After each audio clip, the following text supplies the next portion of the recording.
Hail adventurers, and welcome to the 59th episode of Dirty 20, an evening of laughter, drama and adventure we call it D&D Podcast. Tis I, your Dungeon Master for the evening, and once again I'm joined by my colourful cast of characters. So it's going to be an interesting one. But I mean, assuming you get to what you want to do. It's all assuming. Yeah, it is all big assumptions, but it's going to be an interesting one nonetheless, I think. Before we jump into it though, does anyone have anything perchance this week to promote? Anything interesting going on? It be snowing. I mean, it is snowing. That is an update, and probably as good as anything else. We don't get snow in the UK till February. No, we don't, and it is always like the very end of winter that it happens. When nobody wants it. When nobody wants it, yeah. Yes, very much so. Anyway, I guess if that's all we've got, then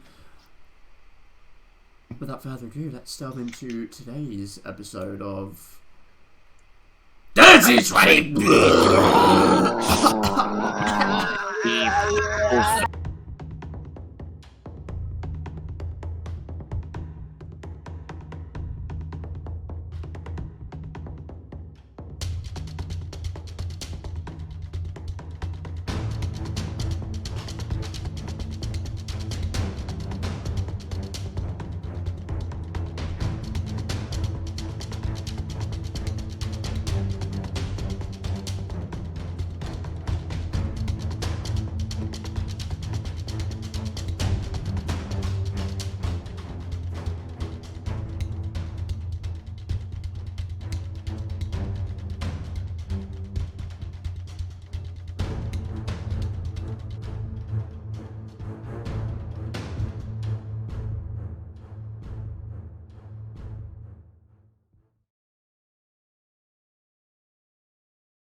Hello and welcome back.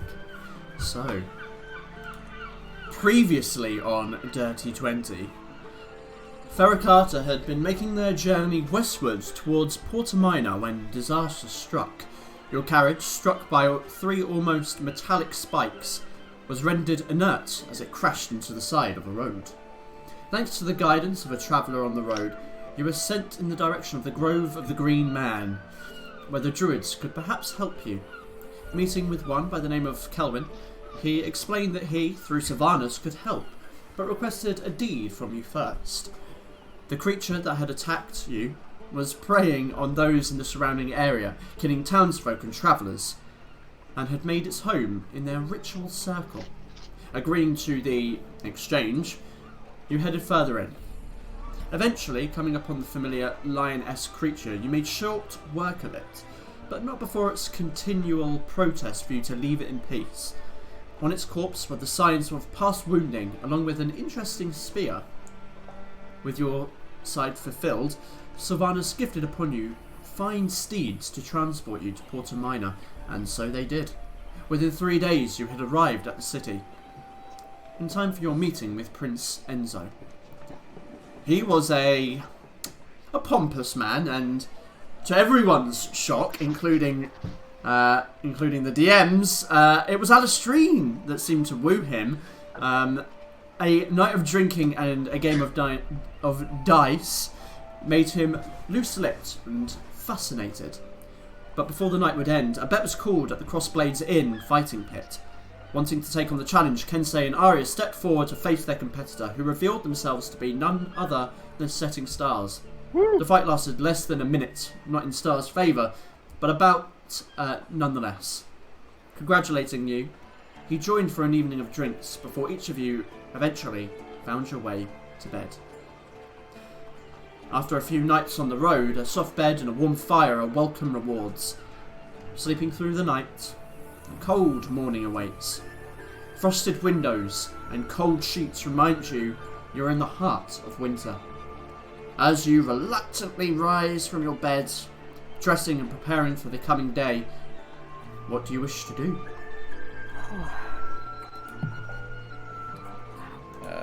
How early is it? It looks like the sun has, it's been up for maybe about an hour. It's just kind of verging off of the horizon. Maybe about 9 in the morning, your best bet. Okay. How much time do we have? Oh, sorry. I mean, that is a good question, actually. How much time do we have? Until what exactly? Until the ship, Yeah. Cecilia shindig. Okay. So you were told the previous night by Prince Enzo that the Queen was due to arrive this current evening. Okay. Well, since it's early morning, I'm gonna take this opportunity to go and have a fly over the ocean and feel the sea breeze under my feathers. Okay. You can absolutely do that. Birds do be living their best life. Can you imagine being able to fly? I live that reality every Sunday. So jealous. Okay. So yeah, you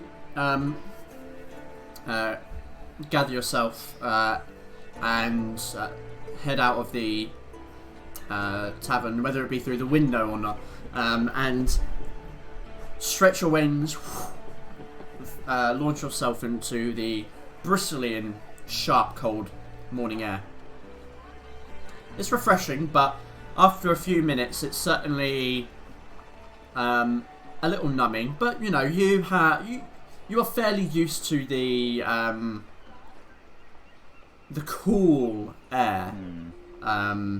Maybe not quite as cool as this. Even living in mountainous areas, that part of the world is a little intuitively warmer. Not sure that's the right word, but it sounds cool. Yeah, sounds smart. So smart. Oh, I'm so smart.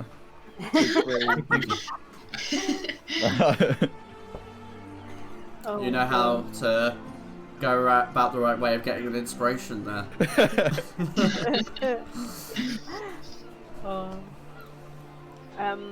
I would about the like rest of you. to go and find Alistrine.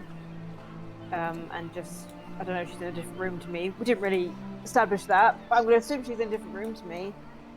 Yeah, I think you each got a room of your own, if I remember correctly. I will probably be down on the beach training my dog. That's what I wanted to do with the morning. So, I mean, I would have gone to her room first, noticed she's not there, and then gone to look for her. Okay. So there's not actually a beach. It is quite literally just within the walls, anyway, of the town. I'll bring it up for you. Wrong map. Yeah, so within the walls of the town, it is this long stretch of dock. So there's not. It doesn't like descend into the water like a beach, even like shingle. It is literally like a dock from wall to wall. okay. But I mean, you can kind of get close to the water, but you are on like wooden platforms. I'd over the probably water. stay on the main section rather than on the port side, but near the water. Okay, cool. I'm trying to think whether or not Ari would know whether or I not could you ask would the be going tavern there. keeper if he'd seen her leave where she was going or something. I'd probably have let someone know as well, just to not go off by myself. Okay. And also, I like to rooftop hop, so I could just rooftop hop and scour for her. That would most definitely take hours, Yeah. but you could do. I'll go with the ask around method first. Okay. Assuming that she's told someone, you would be able to. I imagine one of your own group you'd be informed of where she was heading to. Okay, I'll head off and find her then. Okay.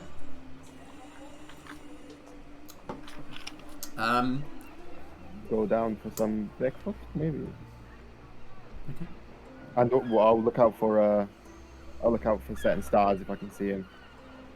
Okay, roll me a perception check, please.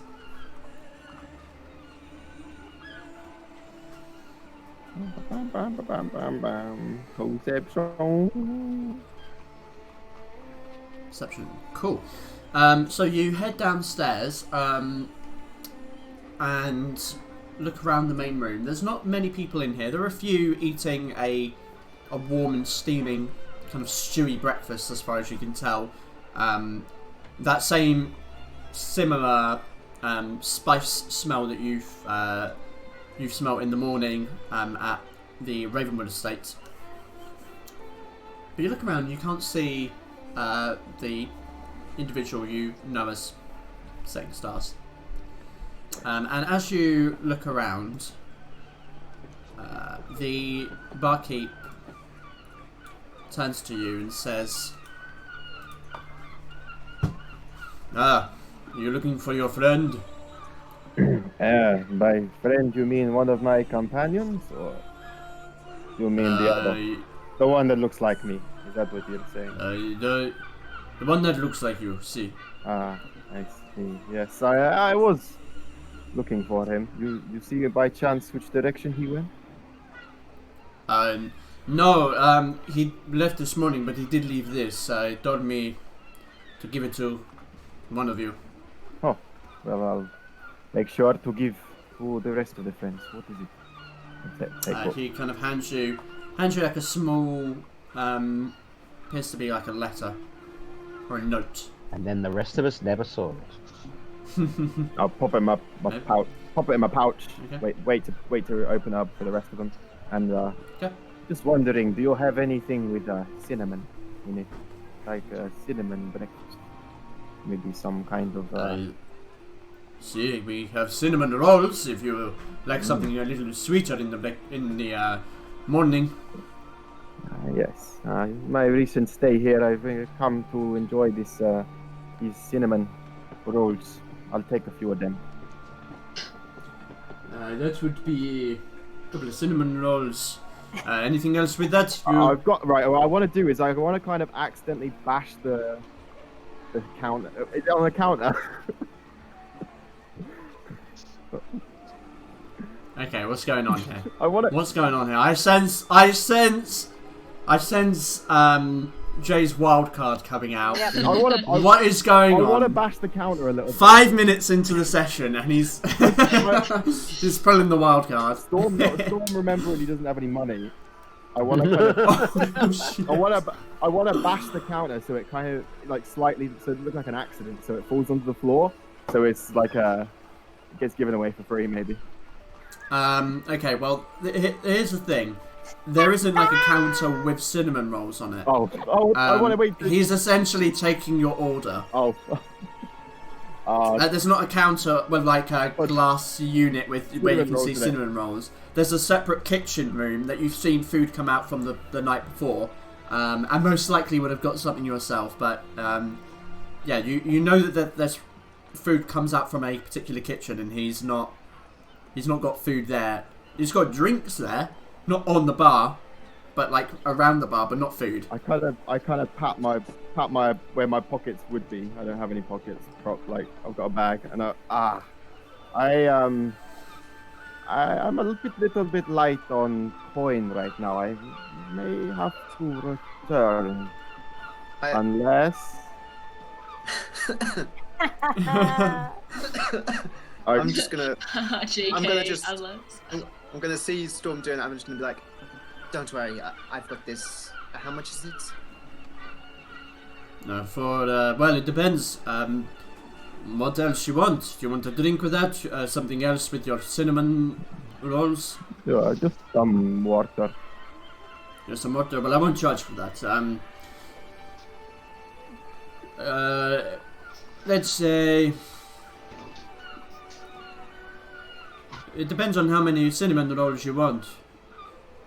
Just so. It's Just one. Two copper each. You see. I will just take one. I have a small stomach. I see. Well, 2 copper then, please. Thank you, Alistair. I appreciate that. Yep. Don't worry, it's fine. Takes the coin. Okay, then.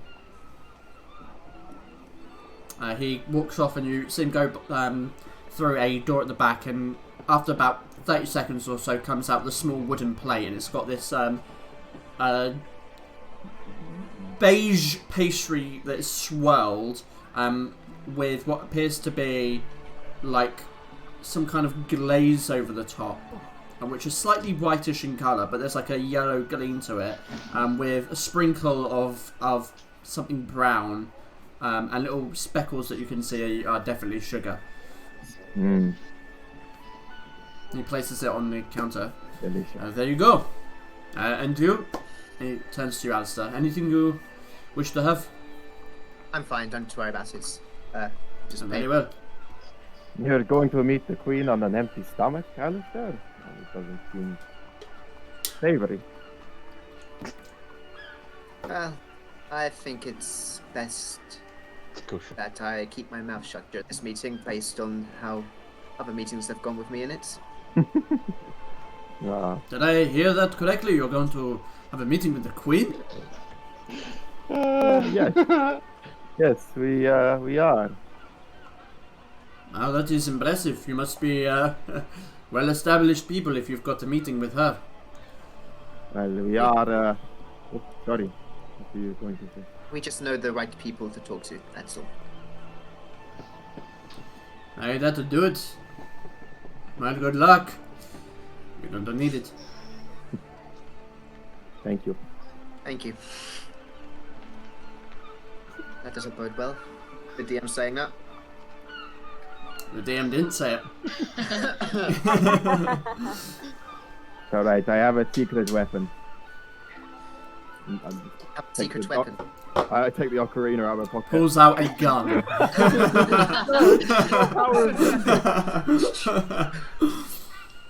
Storm, if you play that ocarina to the queen, like, I think we'll all get by the end of the meeting. If not by the queen, by Alastrine. Did you not hear Prince Enzo? He delighted in the ocarina. Surely she will too. Yes, and did you hear Prince Enzo speak about his relationship with his cousin? Yes, but surely if he was what's blowing what is word here strange phrase, maybe he's licking the behind of the queen. Maybe then he was talking about his interest in music as well as her interest in. Okay, so we first of all we stick to the armor, but if that doesn't go well, then we go to the ocarina. Okay? Of course, I wasn't just going to bring out the ocarina. Yes, she was. Yes, she was. No, I was not. Yes, still, you was. Anyway, enjoy your cinnamon roll. Thank you again. Go back upstairs just to warm up a bit. Okay. Kensei, is there anything you wish to do this morning? Walk down the stairs, and as I see player's ocarina, I go up to him and go, "Oh, Storm, that's great. Oh, look at that over there." And then as he looks over, I get the ocarina out of his hand.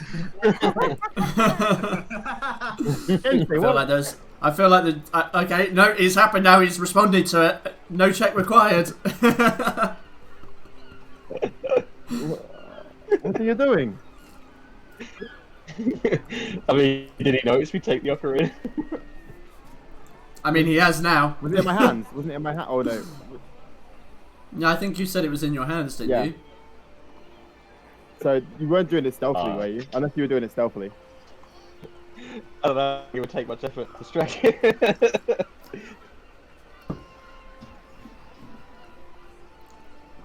I'll say you take it because you caught me by surprise anyway. Because I looked the other way. It's fine. I wasn't going to play it directly to her, just in case she likes exotic music.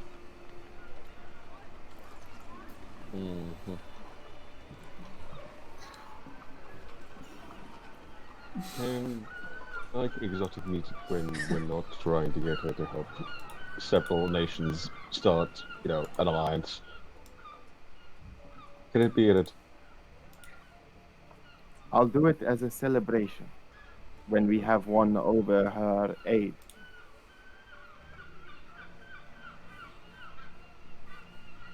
There you go. That's the way you want to think about it. And I promise it shall not leave my pocket till that moment. Side check. Okay, go ahead.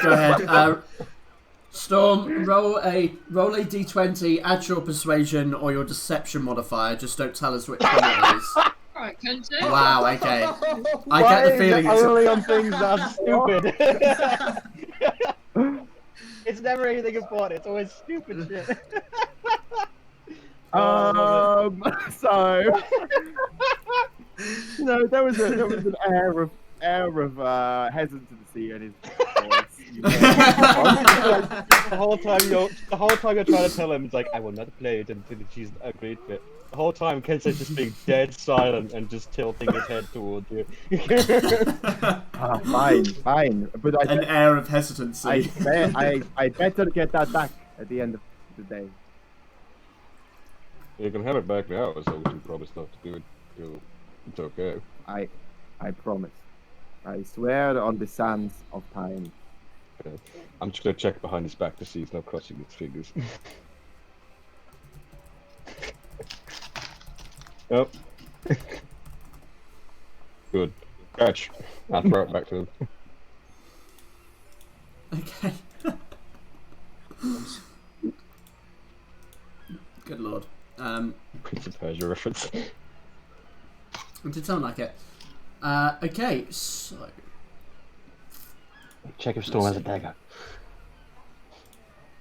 So, while this is all happening, Aria, you come across Alistrine, who is on the kind of open docks, and you can see now that there are lots of dock workers at work this morning, moving crates and barrels and all sorts, just hard at work on the ships and on the docks themselves. And you can see Alistrine on one of the more kind of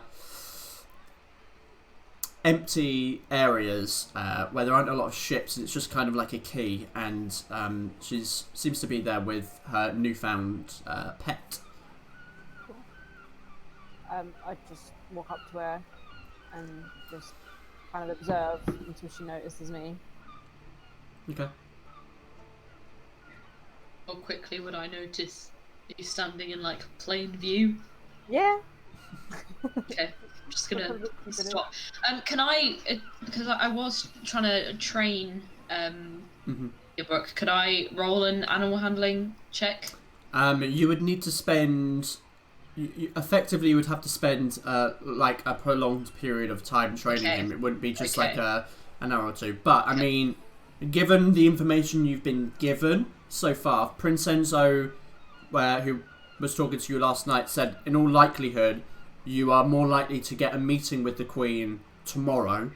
So in theory, there is the opportunity to work on some things today if that is something that you wish to do. Or you could try your hand, but it's up to you entirely. Okay, no, I'll wait for today, but that was my intention for the day. But seeing Aria, I'll kind of pause and look up at her. Just not say anything, just be like... Hello. Hello. Manager, hello. Oh, great emissary. And I do a mock bow.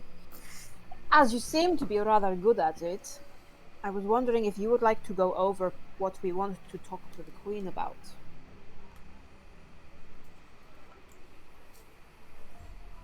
Can I insight check that? Is she? Go ahead. Lots of I'm insight checks really this gonna morning. say to you now, you're so I'm sus. I'm like, why are you trying to talk to me? What are you doing? Yeah, sure. Roll an insight check, Alistrine. Aria, the old classic D20, Yep, add whichever modifier is relevant. Wrong lead this time. Wrong lead? I mean, sure, what? that's a word. Yeah, okay, never mind. I don't think there's an Well, easier not good, but well, there you then. go. What's my... Yeah, it's trash anyway. It's below 15. Okay. So, what does Alistair gain from her insightfulness into what you've said? She's definitely a little cautious with how she's approaching her, but there's nothing kind of really there that's giving her warning bells, kind of just Aria being her normal chirpy self. But there's a little caution, you know, keeping a distance. Do I gain any insight as to if she's if that was the real reason why she wanted to come and talk to me, or was it kind of just like we need to talk? No, that is the reason she wants to talk. You do get the impression that, you know, she might want to talk about something else, but that is the reason she wants to talk. Okay, cool. Alistair kind of raises an eyebrow and what do you suggest? Well, we need to obviously ask for her aid, because we received word that Bellinor has practically fallen. They've lost Soule City, so any aid she can spare to send. We also need to warn her about the Illithids. Now that's going to be the tricky one. Somehow get in the whole, you know, we need to embrace magic that we tried to improve back in Ravenwood, but onto her, which is going to be very interesting. And then ask for some kind of documentation so that in other lands we can get audiences with the rulers a lot easier. But other than that, I mean, I don't know if you can think of anything else to bring up. I think it would probably be beneficial for us to do a little bit more research into Cecilia herself. Perhaps ask the locals what she's like, what pleases her. And, well, obviously we're all from vastly different places, but you are probably the most well-versed in terms of royal etiquette in Valum. So what do you suggest when meeting a queen? Well, I mean, like I said, I was not very. I mean, I can talk to people, but I was not the socialite that my little sister was or my mother was. I wasn't allowed to go to most of the parties that we had at the estate. But you know, it's renowned that she is an art lover, which means she has to be quirky in some kind of way. I don't know, maybe just appealing to her sense of wonder, you know? And in terms of etiquette, I don't know. Bow and be nice. Seems to go well with most of the nobility. Oh, and they love it when you fan up their arses. Make them feel, you know, like they are the big shit, you know? Make them feel like they're the most powerful person in the room and you're just sitting there with your glass like, I hate you so much, but you know, fan. Are you mocking me for last night? Mocking you? No, I was very impressed. It took me by surprise. It took all of us by surprise. I saw a diplomat. A glare in your eyes. It was the glare of admiration, I promise.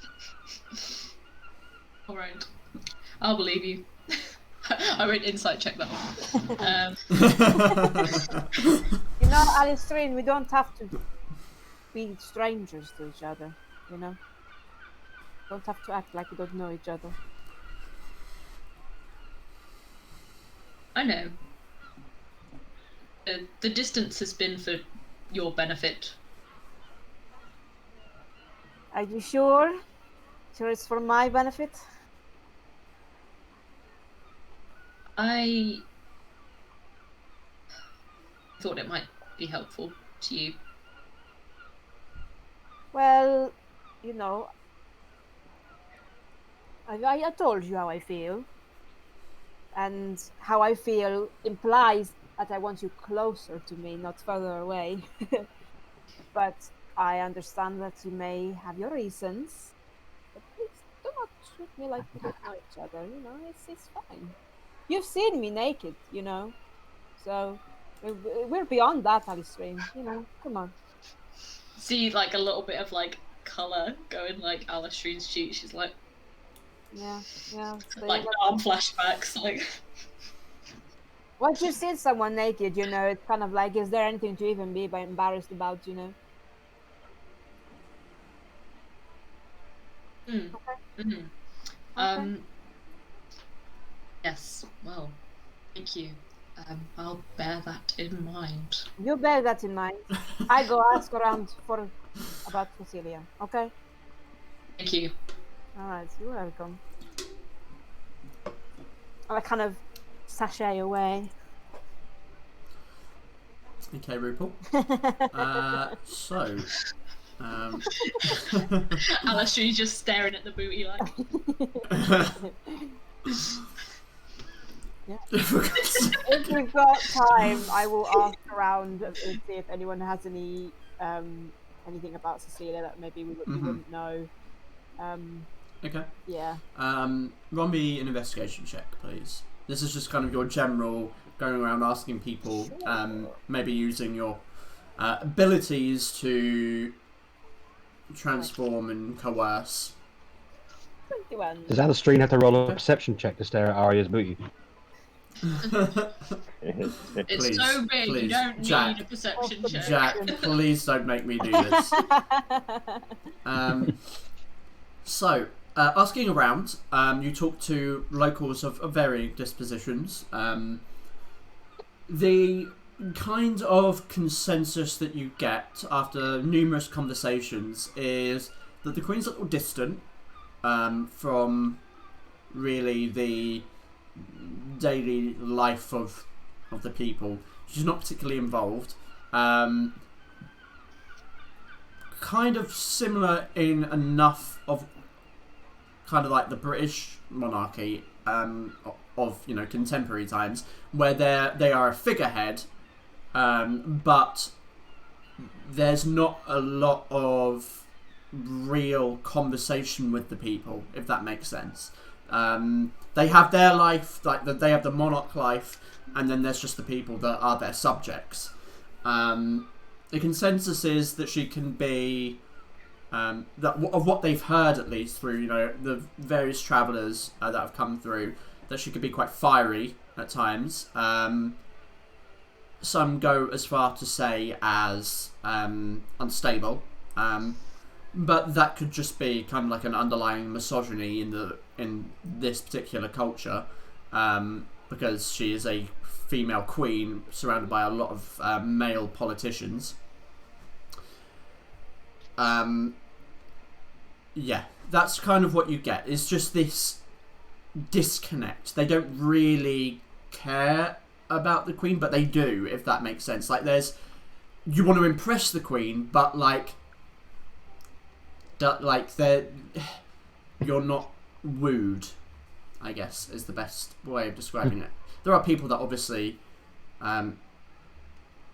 admire and love her, but the kind of general consensus you get is that people are like, okay, we have a queen, she rules. Yeah. From the people specifically who did like her, did I glean any kind of maybe special greeting, any mannerisms I should have?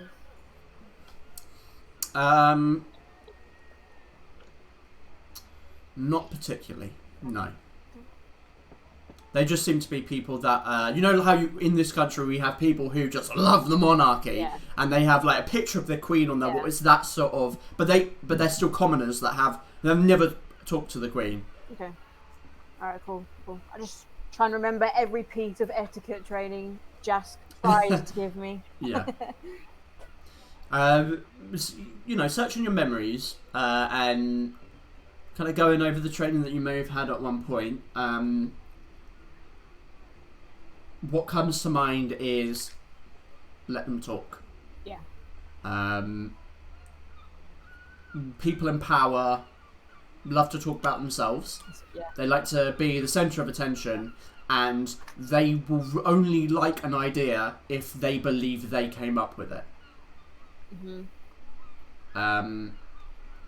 Especially in major positions like a king or queen, they don't want to look like they are incapable.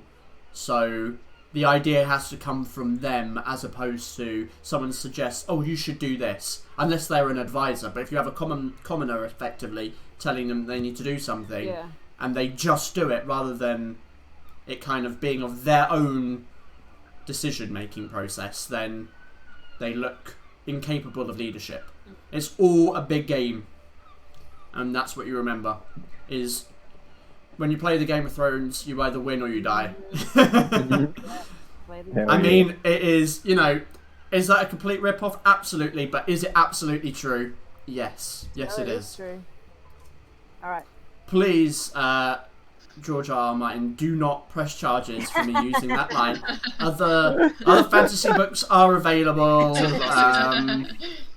He'll just kill He'll just kill your favorite character in his next book. Oh god. Alright, let's not go down that rabbit hole. Yeah, it's going to kill them all anyway. When I'm finished with that, I feel like I've got enough info, I would go back to find the others. Okay. Cool. So, the rest of you... well, actually, first of all, Gaiak, you've been having a little fly around. Is there anything you wish to do before, I imagine, returning to the group? I'm just gonna, just experiencing this ocean air that I've probably not experienced before, and then I want to kind of have a little look around the town, just sort of see how it's laid out, where things are, sort of similar to what I did with Ravenwood, where I just kind of fly around, get a feel for the area, and have a little stretch my wings. Okay.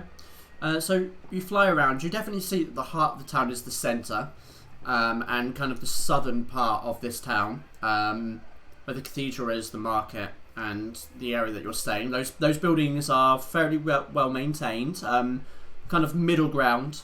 You get closer to the docks, everything is larger, more made of rock and wood, as opposed to the plaster that you've been seeing elsewhere.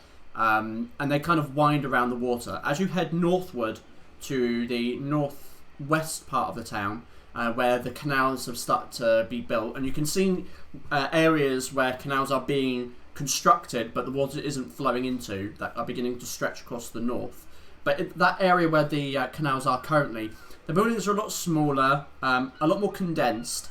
They look maybe newer, but yet at the same time they feel a little run down. Like it's kind of crammed location, so crammed that they want to just make strips of water as transport as opposed to like wider roads. It's much more condensed, but you can see like rowboats and canal boats moving through these canals that interconnect and wind round. It's really fascinating. It's unlike anything you've ever seen. You've never seen like watered canals in towns before. Is that like so in that area people get around by like boat essentially?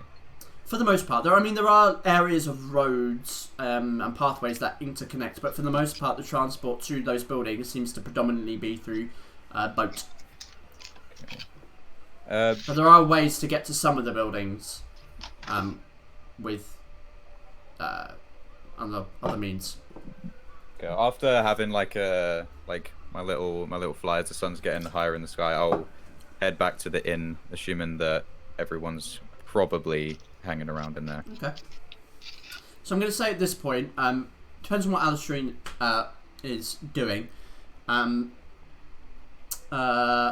Actually, yeah, I'll ask you now. What are your intentions at the moment? Are you staying down by the dock with new puppy boy? That was the plan, but okay. I mean, I'm assuming that somebody would have said if we were supposed to meet somewhere in the morning to reconvene. If not, I'll just stay down there. Okay. Cool. So in which case, then the rest of you kind of reconvene at the inn, just out in and around. And at this point, you can see that Prince Enzo is making his way down. You can see him nursing a bit of a hangover.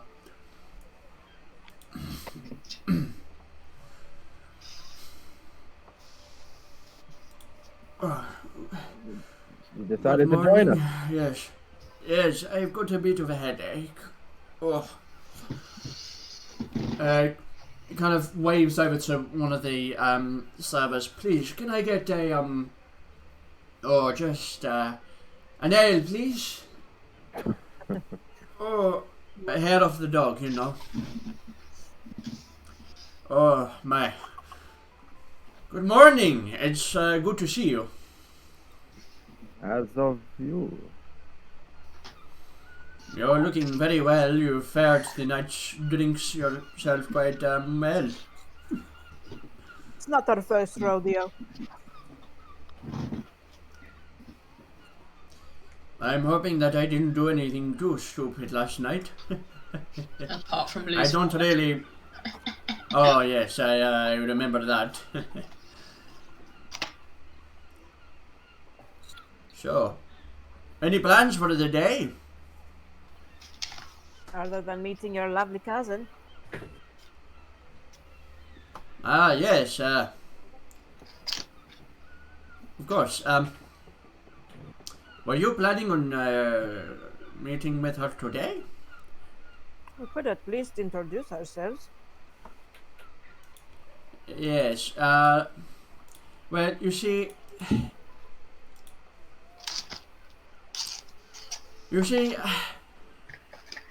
I can assure you that that is most unlikely. Her Majesty will want to rest after such a long journey north. But I suggest tomorrow afternoon after the ceremony. I'm certain she'll be in high spirits then.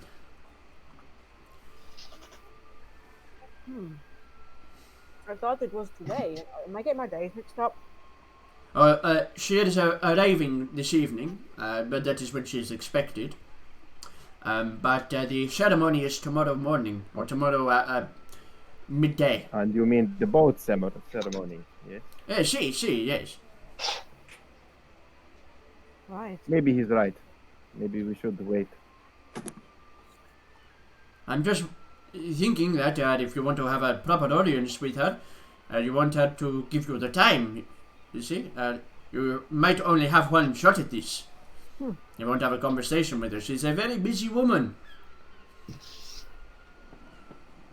Well, whatever you think is best.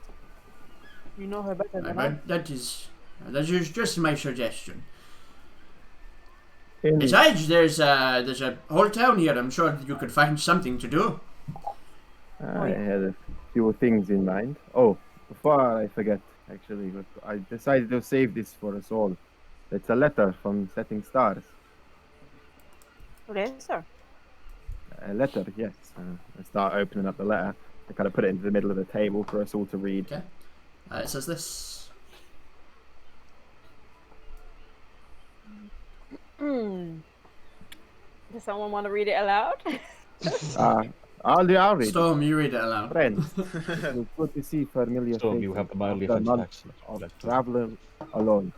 I am sorry I was unable to say goodbye, but I have decided to set off early to watch the sunrise out of this town.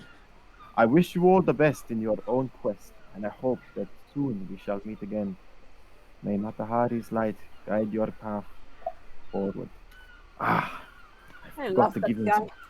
I miss him already. I had some sand to give him. I found some sand in the bottom of my foot wrap, and I was going to give him some.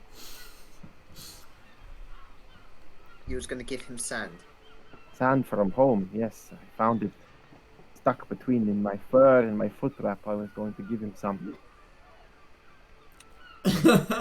How? Aria's about to Sand put bun in her in mouth and there. stop. Of course. I'm sure it will be well appreciated by Setting Stars. Maybe not by you, but I'm sure it is a custom that means very much to your people. it's a little bit of home.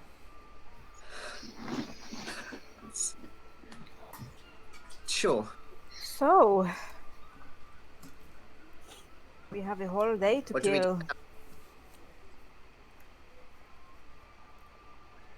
Well, whilst we are here with the lovely Prince Enzo, perhaps you could tell us the do's and don'ts when we are meeting with your cousin? Of course, yes, that would... I kind of assumed that you probably would have already known this thing as you are Ravenwood, and this, the lovely Alice Green seems to know her way around talking. But I suppose a few pointers are in order. Don't piss her off. She could have you executed. Is number one. Don't piss her off.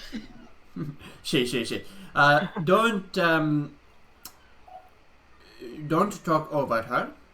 If you are talking and she begins to speak, you silence yourself, or you find yourself at the end of a blade.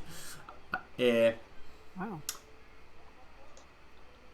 When you first meet her, it is traditional to bow deeply, one arm extended, one arm in, a deep bow from the men, and a elegant curtsy from the women. What about from a tabaxi and Aracocra? Yes, what do I do with my wings? Well, this is never back. And flutter them in magnificent fashion. I would let's just say it's a safe bet. Just curtsy. Do I keep my tail tucked underneath my diaphragm, or? How is this? How is this? Guy, I do a deep bow and I like stretch my wings out and they're like tapping. You knock a table over. Whoa! Whoa! That looks. And kind of probably people turn around, kind of grabbing their drinks and plates.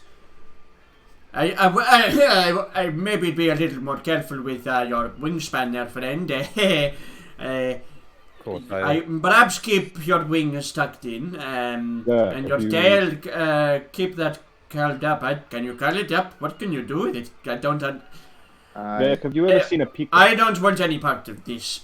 You just curtsy. Just curtsy. Keep the tail and wings in, please. I don't want to. It would look bad on me if I bring in a group of people that show disrespect to the Queen. So this is pretty important. It was a diplomatic incident between the Aracocra and by accident. Jack, have you ever heard of a peacock? I have met Zed, yes. If that is what you're referring to. Was he the peacock, Aracocra? Yeah. He was. I forgot that. Oh, like Zed. You know how he just like when he introduced himself, he did that flourish with his wings. I like try and mimic it. I do a little like. Please, just stick with the curtsy, please. Anything else could be seen as disrespectful. I have been. Remember, this is her court. She will do. If she's not happy, you will be sent out. Why don't you just bow? You can both bow, can't you? It's unfamiliar, probably, to bow where Gayak's from, as of where I am from. I'm not sure. It's really not that difficult. You just bend forward. Do this. She shows them again. This. Where I am from, our wings are very important. Keep them tucked in. Don't show off, or she'll get pissed off, and she'll probably lose them. Right now, we need as much as you are so special, Gayak, and you know this. We need her to feel special. So, whereas you are a literal and figurative peacock, we need to make her feel like that now. I think I understand. Just don't comment. Just don't comment on her hair. Oh gosh. Oh no! You should absolutely comment about what she's wearing and how she looks. Tell her she looks absolutely stunning. Fan her ass. My eyes widen. Flattery, that I could do. I've been thinking. But be careful, she can turn. Many of the people that inhabit the courts of Verloom will be able to smell bullshit a mile away. Absolutely. Excuse me. Are we fine wearing these things? Or I was thinking maybe we could wear what Arya made for us. It's quite Fancy dress, please. What? We could. Well, better than these rags. See, I assumed that you had better clothes with you. I thought these were simply traveling attires. Don't exactly talk with royalty that often. Please, Aria, you downplay our achievements. Aria is actually very adept in talking to many different forms of people. We have brought funds with us as we didn't think it practical to bring perhaps court attire on the road with us, lest we be accosted by bandits. Oh, I see. It all makes so much more sense. See. Well, there is a tailor's in town. Trying to remember what it was called. It was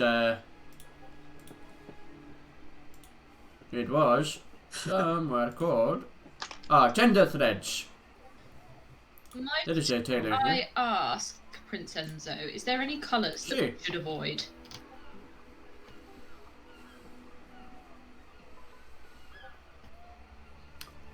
Good question. One moment. Black is not quite appropriate as it's seen as an omen of death.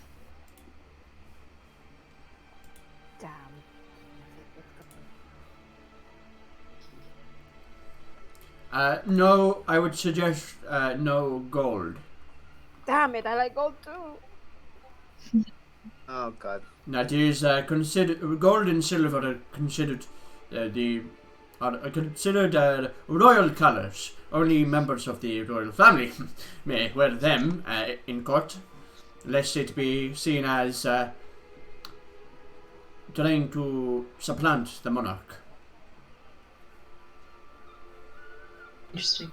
Oh. Well, thank you very much. We should probably get to a tailor. I may have to go visit somewhere else before I go to tailor. Yeah. Make some coin. Oh. Where are you going? I don't have any money, so I was thinking of selling this, and I pull out the preserved basilisk eye. I think I might. I could fetch a sum here if they have some kind of a pocketry or something. I don't know. Storm, I have bought and won funds enough for all of us, please. I still would like to go. Maybe just a wee moment. Where are you going, Storm? As I said, like an apothecary or something. Somewhere where they do medicine. Medicine?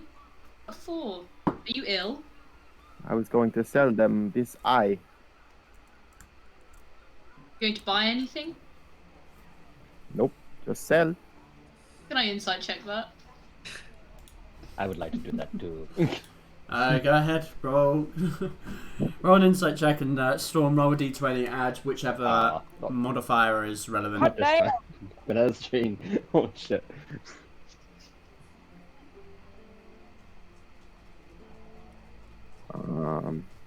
Sounds legit. Yeah, well, I never know what to do with this. Let me just... Wait a second.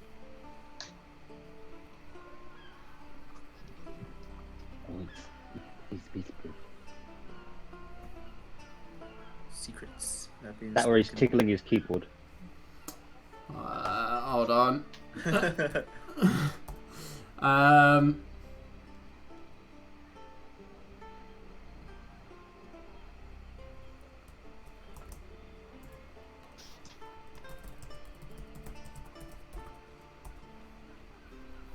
Oh, okay. I was just double checking. So, yeah, no, he's telling the truth. It seems like he's telling the truth. Well, I have no money, so I don't think I'm going to be able to spend it on much. Saving it for a rainy day. All right then. Meet us there. I'll meet you there. Whereabouts is it in town, Vincenzo? What exactly? The tailors? The tailor. Number 6. It's at number 6. If you go to the market, you'll be able to find it. Ah. It is looking out onto the market square. Perfect. Oh, I have a question really quick. Prince Enzo, is there some kind of library or anywhere that has books in the city, town? Library? Perhaps. Not that I've seen. These people tend not to be readers. They're workers. I'd also hope for that too, Arya, but yes.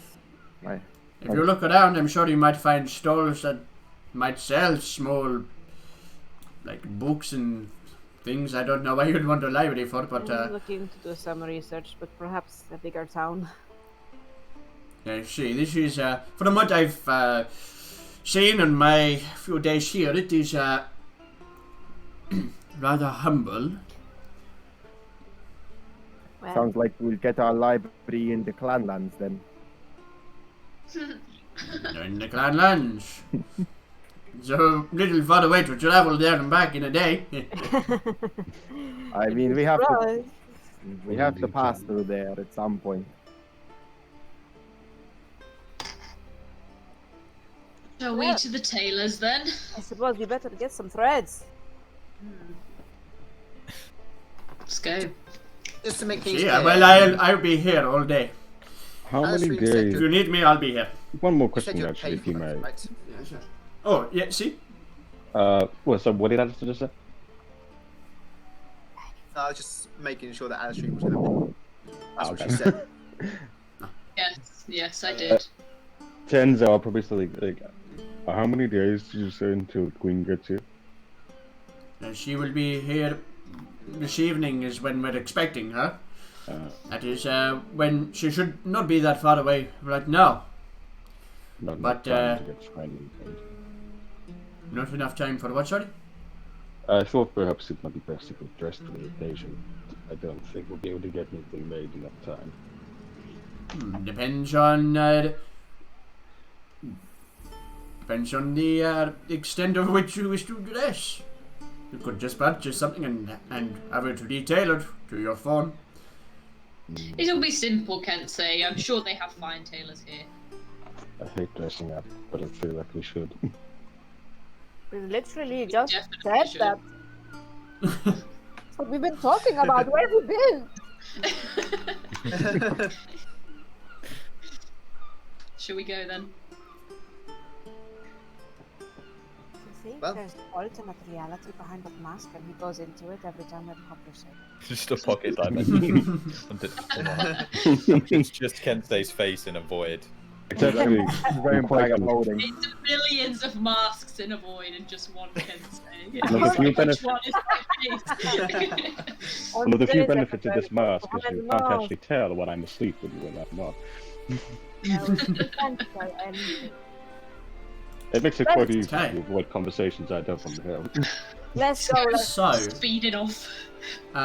you're heading to Tender Threads. Storm, did you say you were going to head off in a different direction? I just look around the market, maybe ask some people if there's any kind of apothecary or any kind of medical place. Roll me an investigation check.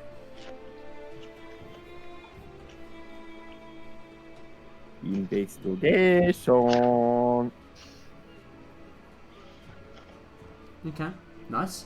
Oh, yeah. Okay, so you ask around town, and people are kind of like slightly hesitant to talk to you. You're a very strange creature in this place, but kind of in an urgency to try and not have an extended conversation with you. People kind of mention that there isn't an apothecary of sorts here. If someone is sick, they tend to travel to the druids who kind of help them with serious illnesses, to different degrees of success. But that's kind of the culture, is to go see a druid when serious illness takes on. There are, however, numerous kind of medical professionals that are more like ship doctors, people that are trained in basic medical procedures that will sail on the ships, and when they're not sailing or on fishing trips, they will reside in the town and work within the town itself. But the kind of impression you get is that it's not really apothecary. It's sort of like, if you're ill, let's shove a leech on you. It's very, to you, it's even a little bit barbaric. Yeah, a bit it's backward, not yeah. quite, even you know, in these times, for your kind of experience with medicine, it's a little bit different. Ah, well, I'll just head on over to the tender red then. Okay. So, for the rest of you, and then shortly joined by Storm, you make your way to the marketplace, which at the moment is kind of bustling with activity. People setting up stores for the next day, people moving goods through the market. There is a chorus of excitement and anticipation for the following day. And as you're going to wind through, you see this shop front with colourful garments in the shop window. And as you approach, you can see like a little spindle of thread with a needle as an insignia with the words "Tender Threads" written atop, on just like a wooden sign that hangs outside the door. Would you like to go inside? Of course. Hey. Okay. The door, ding ding ding, jingles with a little bell as you step inside. And as you do, you're immediately greeted by this a little bit of a pungent, perfumey smell at first, but slowly it becomes a little bit more bearable. You can see rails of garments that line the interior, from simple, inexpensive to the more extravagant and luxurious. Suits, dresses of varying colours and designs, simple linen garments, all the way to like silk and lace that make up a kind of a back portion. You see one or two people kind of looking through some of the garments. You imagine there are people probably shopping themselves for the occasion of tomorrow, a rare occasion in these parts, which certainly you would know, Aria, is, you know, the Port of Mina is a small fishing, basically it's a fishing port, with the occasional traveller that comes through as like a midpoint in land trade. But this event seems to kind of shift the tone of the town, and so people are dressing up. Cool. As you step in, you can see a human man standing behind what appears to be a thick dark wooden desk. He seems to be writing with a pair of spectacles at the end of his nose. He looks up, places his quill down. He's this lanky individual with slick backed and combed dark hair with slightly tanned complexion, and he kind of looks up, sees you, kind of closes whatever ledger he was writing and moves around from the desk, kind of walks over to you. Oh my cousin said that you might come I was here. literally about to check. We know this guy. Oh, we were told about him. Luca's cousin, right? Si, Angelo de Mina. Pleasure to meet you. And you must be, I'm sorry, my cousin didn't actually give me your names. Oh, my name is Aria. No, Aria. Aria Ravenwood?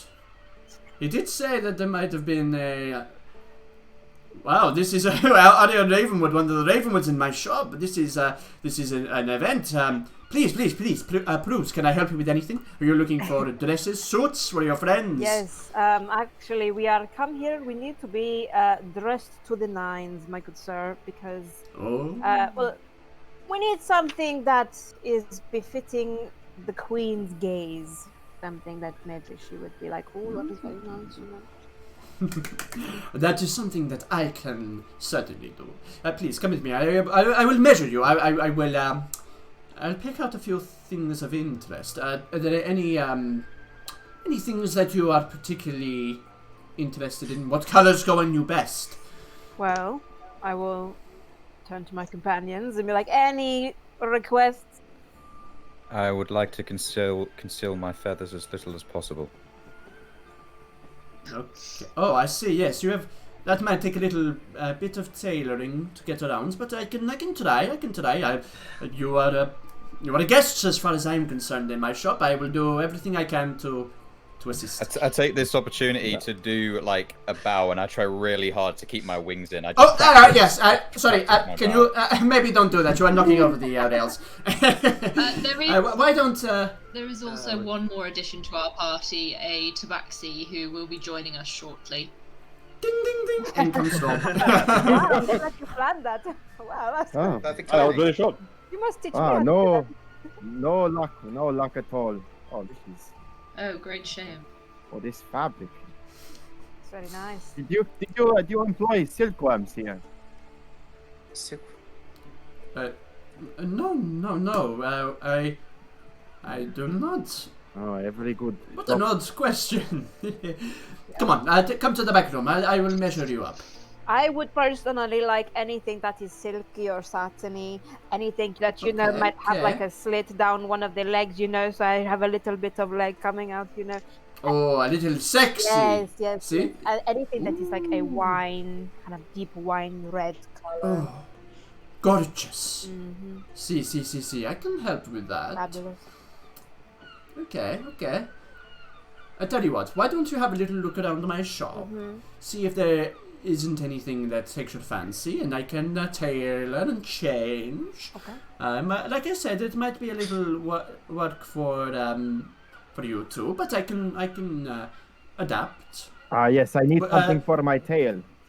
Would you like your tail inside, or no? So you would like it to be able to be free? Free, please. Yes, I hate it to be bunched up into a trouser leg. That shouldn't be too difficult. Very well. If I could just take you, what is your name? He kind of looks at Gaiak. I'm Gaiak. See.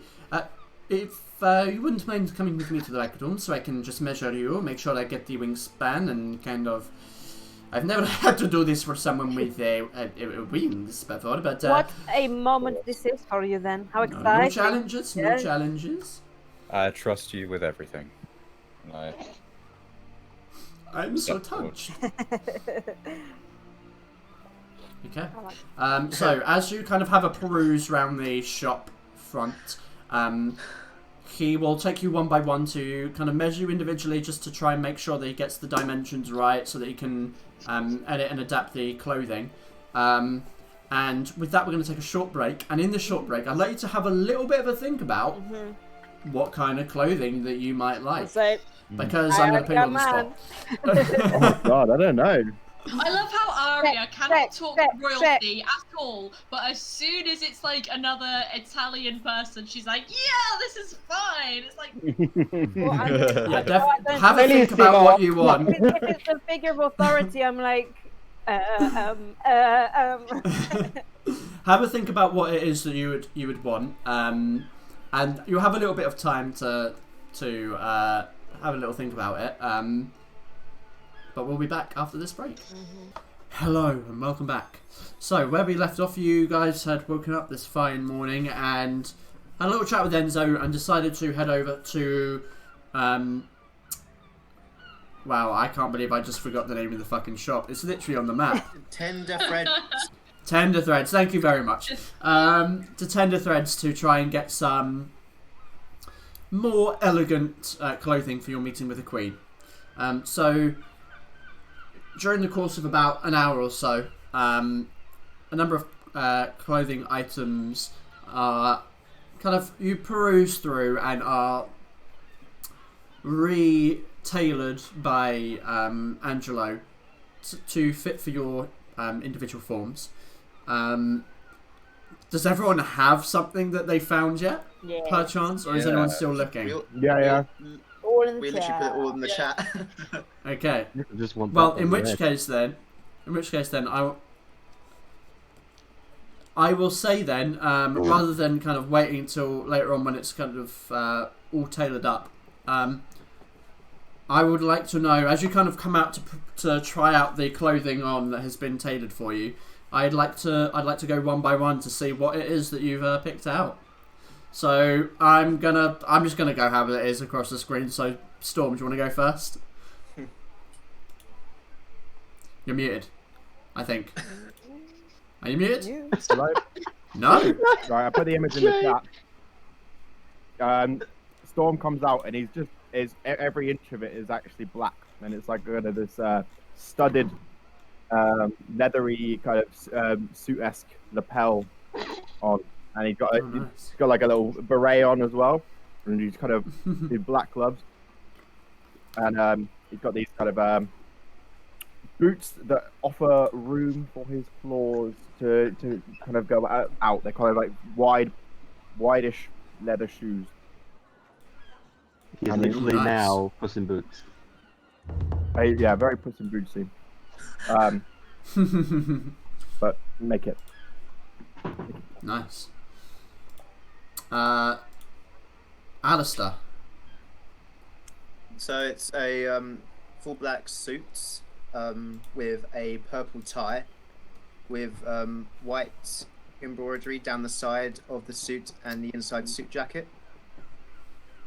And yeah, it's very slim fitting with a purple handkerchief inside the suit pocket. Okay, nice. The Gaiac. Oh, sorry, I thought you were finished. My bad. I was gonna say the embroidery has because Dramatic pause. has like sort of a slight feather pattern to it on the white. Okay. Gaiac. So if you imagine like a very fitted sort of felt suit jacket, but it's green and it has very like delicate black embroidery down it that kind of looks like vines. But instead of being extremely fitted, it's open at the front and is kind of like more of a cloak, turns into more of a cloak at the back. And there's obviously nice holes for his wings and sort of short white ruffled trousers, so you can still see his lovely feathers. Okay. Aria. Yeah, totally just sex. It's a deep red wine breast with very low cut sleeve. There's a lot of skin in the middle. No sleeves. Fitted to the waist. It flares out, but there's a little slit on one side, so you get some leg poking out. Very nice. Very nice. Where did you hide? Kensei. Sorry, what were you going to say? Where did you hide the packers? Wouldn't you like to know?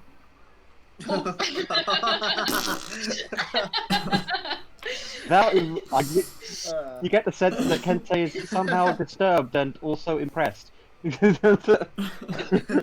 worry about it. I kind of do want to know though. Kensei. So I'm assuming that looking around the shop, Kensei doesn't. It's seeing as how this isn't a huge town to begin with. Kensei's not likely to find anything from the Pearl Isles. So giving in, he'll kind of go for a bit of a. He'll be like, and just pick out kind of like this long, kind of like how do I put it? Like a kind of like long jacket, if that makes sense, like a long coat. Like kind of like one of those like old like navy jackets you get like the old like from like British Navy and stuff like that, like captains would wear. Yeah. Kind of similar to that, but he tries to find one in red if he can. Okay. And also, if you would like one in red, there's one in red. yay! I love this store. It's so inclusive. And then you'll find probably some pair of like long trousers and a pair of leather boots to go with it, which again is very strange for him because it's just very like how do you people wear these things? It's so tight. Okay, and Alistrine. So Alistrine's got a very weather appropriate garment. It's grey, and it has kind of like a white fur trim down to just under where her breasts are, but it's all covered up by a kind of chiffony sort of material that comes to a high neck, and around the long kind of what do you call it? Flared sleeves. There's also another fur trim, and it's around the bottom of the hem of the dress as well. Okay. Love it. So, each of you can add a set of fine clothes to your inventory, so you can remember that you have these pieces of clothing. And the fine clothes cost 15 gold each. So these wonderful designs cost 15 gold. Can everyone afford it? Yes. Apart from one member. Alistrine, you said you may be subsidizing those who cannot afford clothes. Yes? Well, yes. I'd like to know if there's anybody who is perhaps going to be out of pocket for this transaction. Oh. Good. Storm. Just I, maybe. All right. In that case, I'll pay for both Storm and myself. Okay. So, just to clarify this now, because we obviously had this problem last time, whilst you're wearing these pieces of clothing, you are unarmored. Mm-hmm.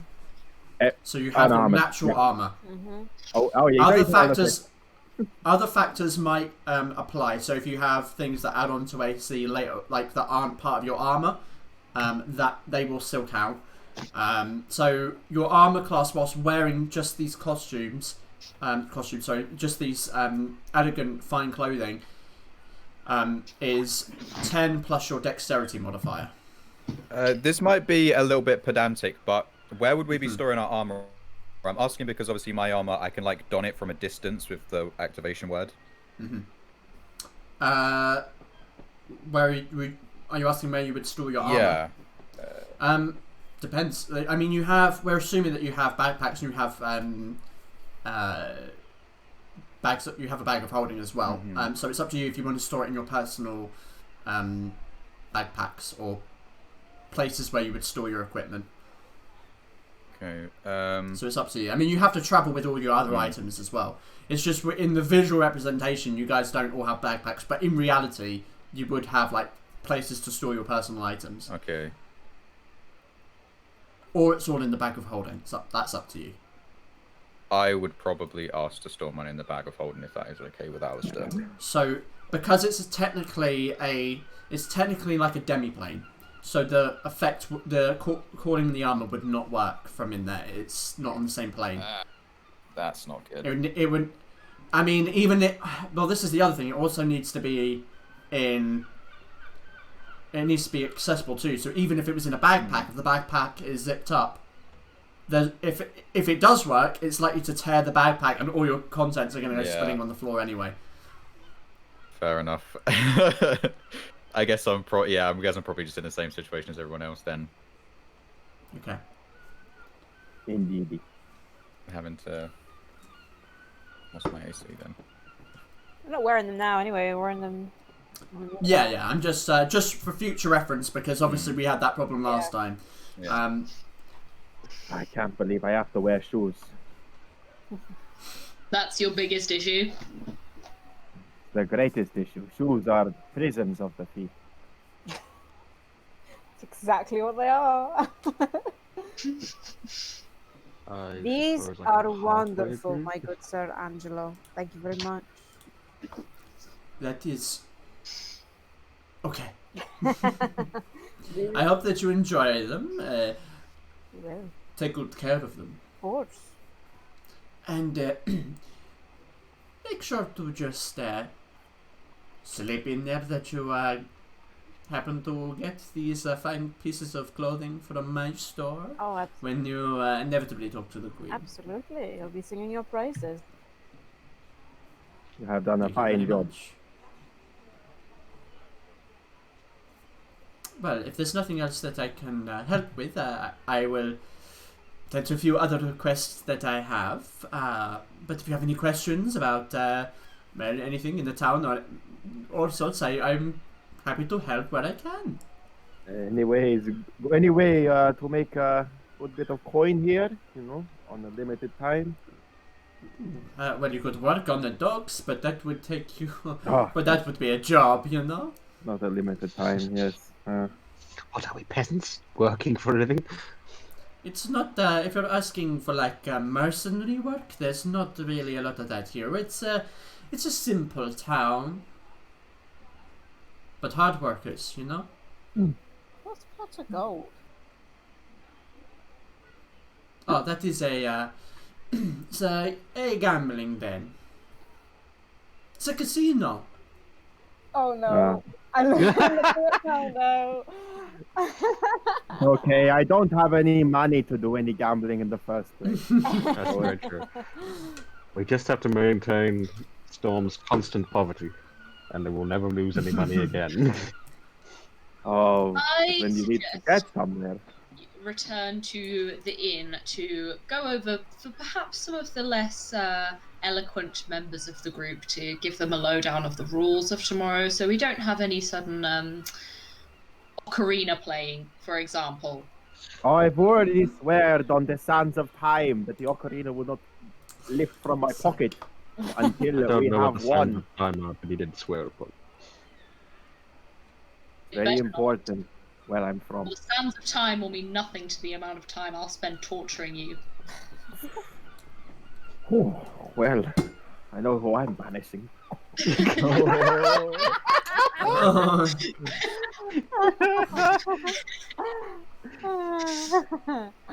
Oh, let's go then. Come on. Okay, so for the sake of brevity, you leaving the tailors, you have a full day to do as you wish, with the expectancy that the Queen will arrive this evening, and that the best possible time for a meeting would be after the blessing of the ship tomorrow. So with that in mind, is there anything you wish to do this day that you'd like to go over, talk about, or roleplay yourselves before this evening? Train that doge. Okay. I don't have it to hand. Do you know how many rolls are needed? I have done, I think it's 4 or 5. I need to check what, because there was a set amount of successes, and I think it was like maybe 1 or 2. Okay, what session was this? It was the first time. It was on the 8 days we had free in Ravenwood. And then I did it once more in between now and then. I can't remember when though. I've got 5. I've written down that you had 5 successes. So I think it might be. I'm not sure if that's including the other one. So should have made note of this elsewhere. I might have done. Let me just check. Let's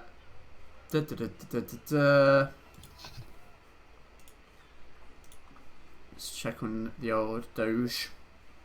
Doge? Okay. So what I'm going to say is, I'm just going to go off of what I had. You would need 4 additional successes before the training is kind of complete. Okay. So this day would count as like another one to it, so another day of training. Yeah. I know it's a little bit streamlined, like suddenly this dog is getting stronger and stronger, but it's the, you're using your psionic abilities to put images into the mind of that sounds truly like animal cruelty. You could Anyway, also why don't say we that just she's roll an trying to, animal like, handling? like throughout the day as well, she's kind of like reinforcing commands and things like that. So it's not really that bizarre that it would be like a training session and suddenly he knows all this shit. Okay, I'd like you to roll an animal hand. Okay. Ugh. Okay, that actually is enough. It rolled in conflict to you, in contest to you.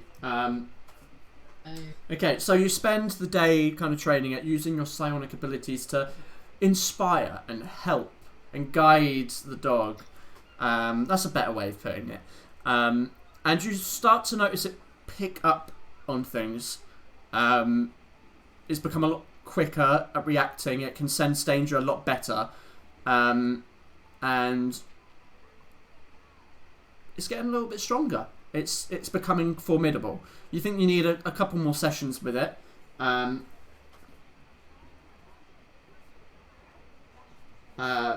you think that it's well on its way. Yay! Oh, you Brooke. Good boy. One day it will be there. One day. So, anything else from anyone else?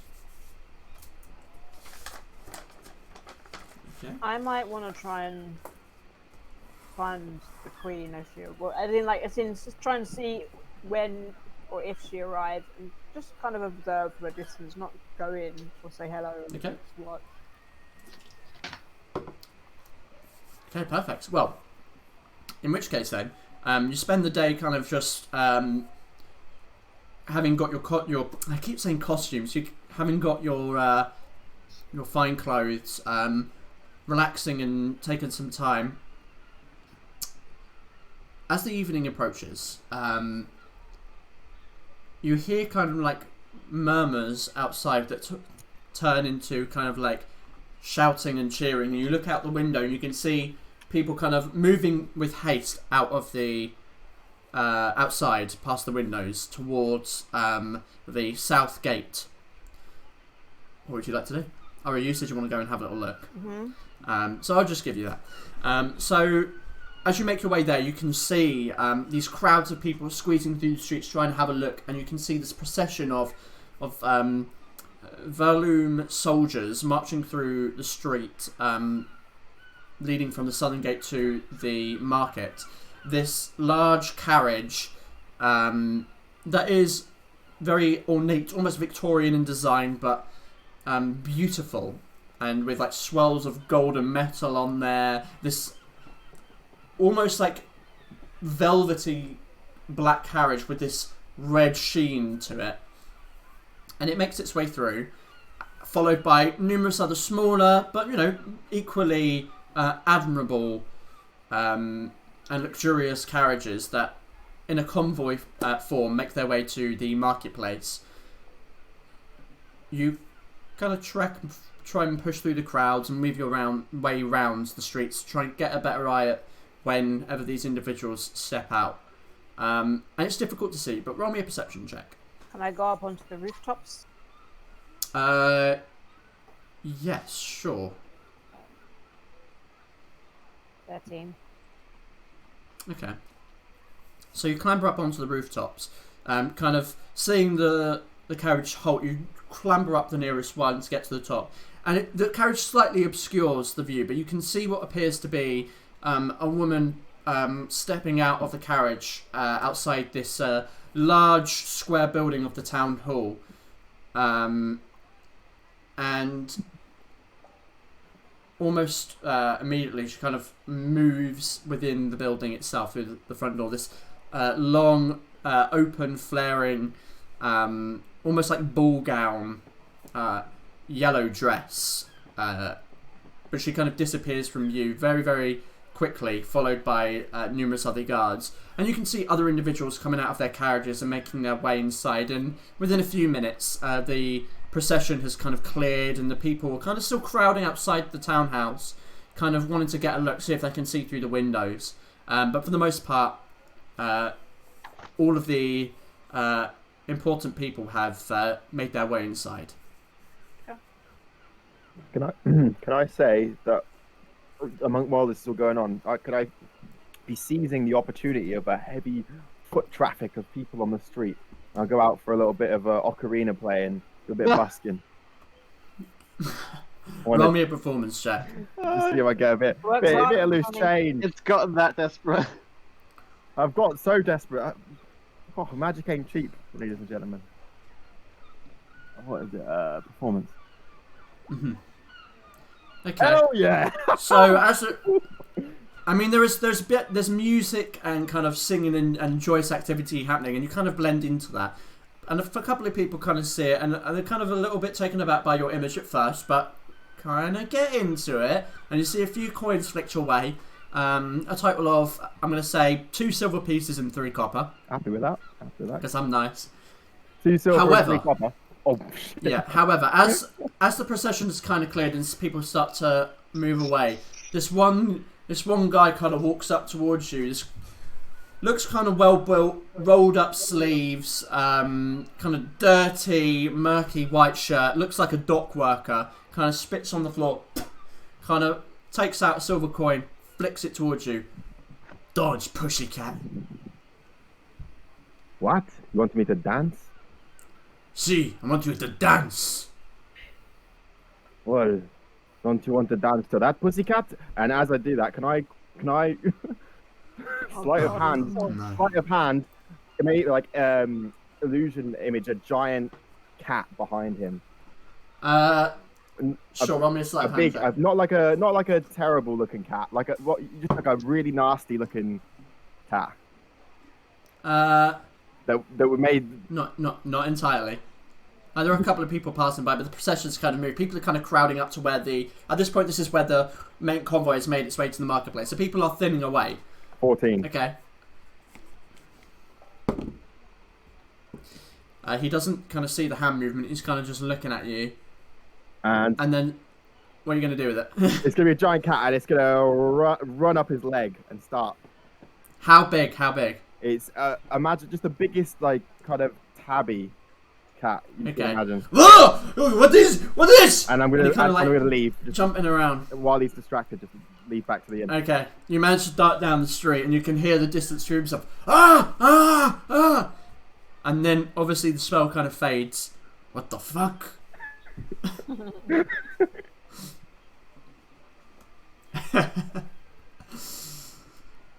Anyway. Chris, is that you?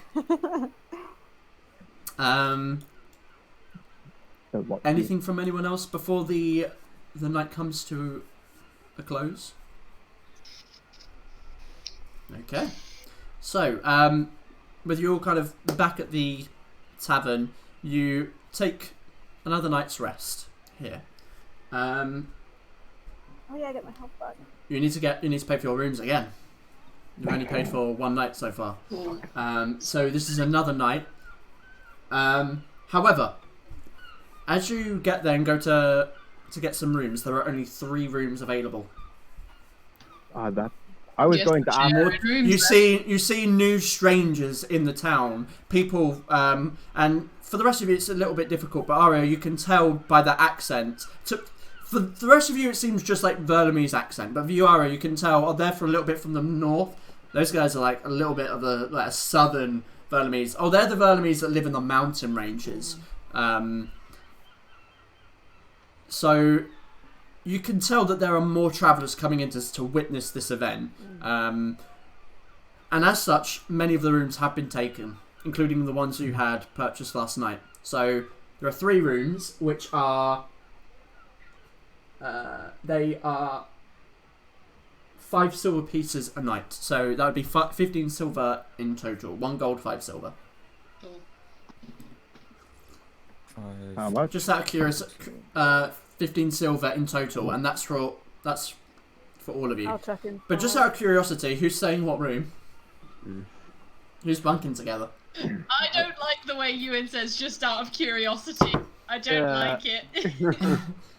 I'm also going to say there is only 1 bed in each room. Oh, yeah. They're single rooms. They're single rooms. No. This is some fanfic shit right here. No, literally, Aria kind of wearily at Alistrine, and I'm not going to say nothing until she does. Alistrine is looking firmly at the ground. She is not going to make this decision.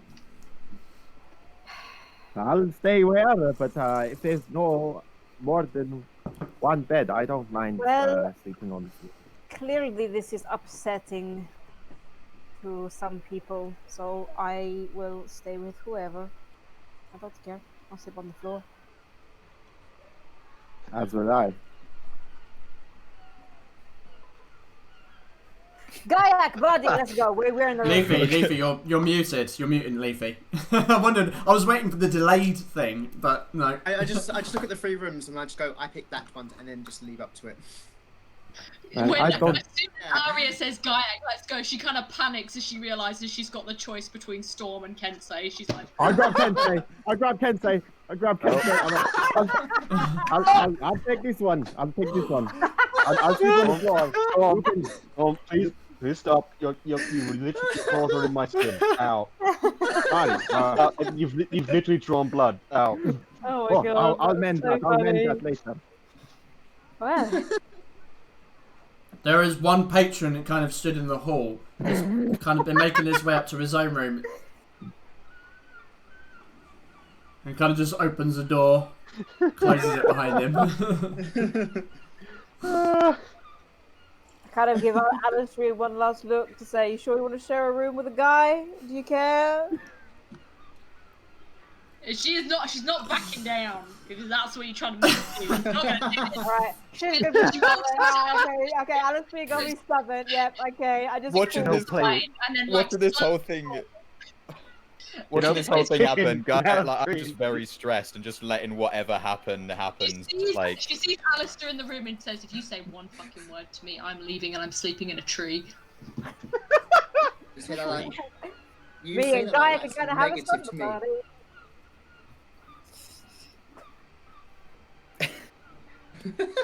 Party in our room, you fucking Storm just like, Kensei, I pick Kensei. Let's talk about hunting boys. So I'm literally the last kid picked in class. This is so. Storm, she's left now. You can take your claws out of me. Seriously, it still hurts. I was just really concerned, you know. I love that image of Storm grabbing Kensei. They're like, him, you realize I've just bought new clothes, and you've almost turned this one into shreds. I'll pay you back. I'll pay you back when I can afford. I'm sure I'll come into a lot of money soon. I don't know how. The statement of every gambler ever. So true. I don't know if that was a request to me or a threat to me, to be honest.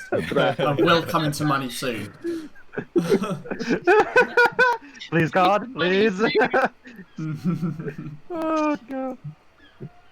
Okay, well, with this new development, is anything of interest happening this evening, or shall we move on to the following morning? Alistair's sleeping on the floor. Okay. You are. Oh, no, I'm you not. want to fight for I'm it? not. You actually want to fight for the bed? Because I'm not sharing a bed. Neither am Set I. like civilized people with rock, paper, scissors. What? Civilized people fight to the death for the bed. Wow. That says a lot about you, Jesus Christ. Yeah. I'm having the bed. No. I was the first in the room. So what? I'm the strongest out of 2 of us. That means that I dominate the room. Prison rules.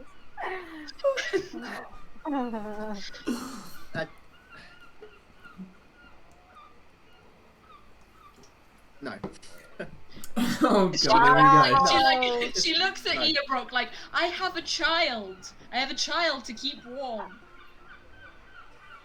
She's got fur. She's very young. She needs a bed. I don't mind her sleeping with me. Like, she can be on the bed. I'm gonna set up camp on the floor and just kind of Start a fire in the middle of the room. Good night. Yeah. Is there Okay. any warm water in the tavern? You could. I mean, you could get water and kind of place it near the fire or over the fireplace, and it would warm up.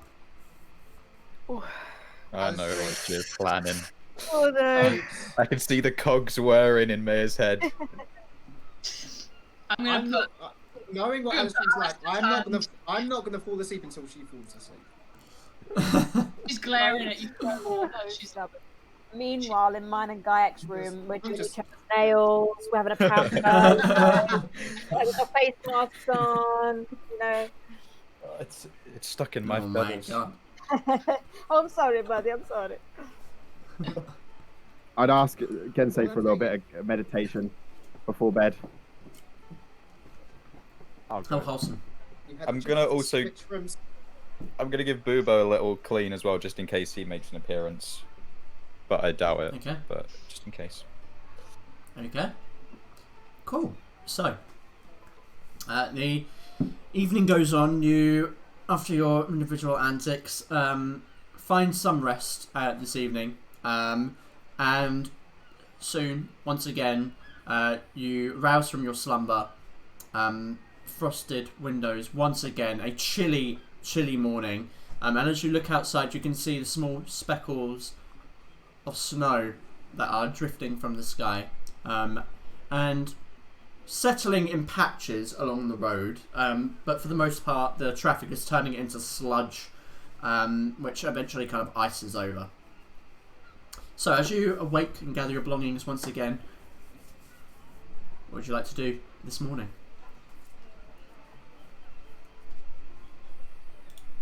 Did they say the ship thing was in the morning? You were told about midday. So you've got a little bit of a morning if there's anything you want to talk about beforehand, or I don't know, strategize. I don't know how you approach meeting a queen. But if there is anything you wish to do this morning, you are more than welcome to. Otherwise, we will kind of just continue with the time until the event. Before I'm gonna wake up a little bit before Arya wakes up, and I'm just gonna climb out the window and just stand on the roof, just open my wings, feel the breeze, and just look west. And I mean, I probably would be naked, to be fair.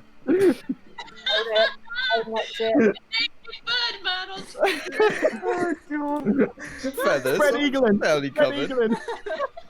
Fred Eagle. But I'm just gonna stand on the roof. Just I hate you all. Why have I made that joke yet? Split eagle. Oh, God. It was supposed to be an innocent thing, but It never is. Oh god. Oh,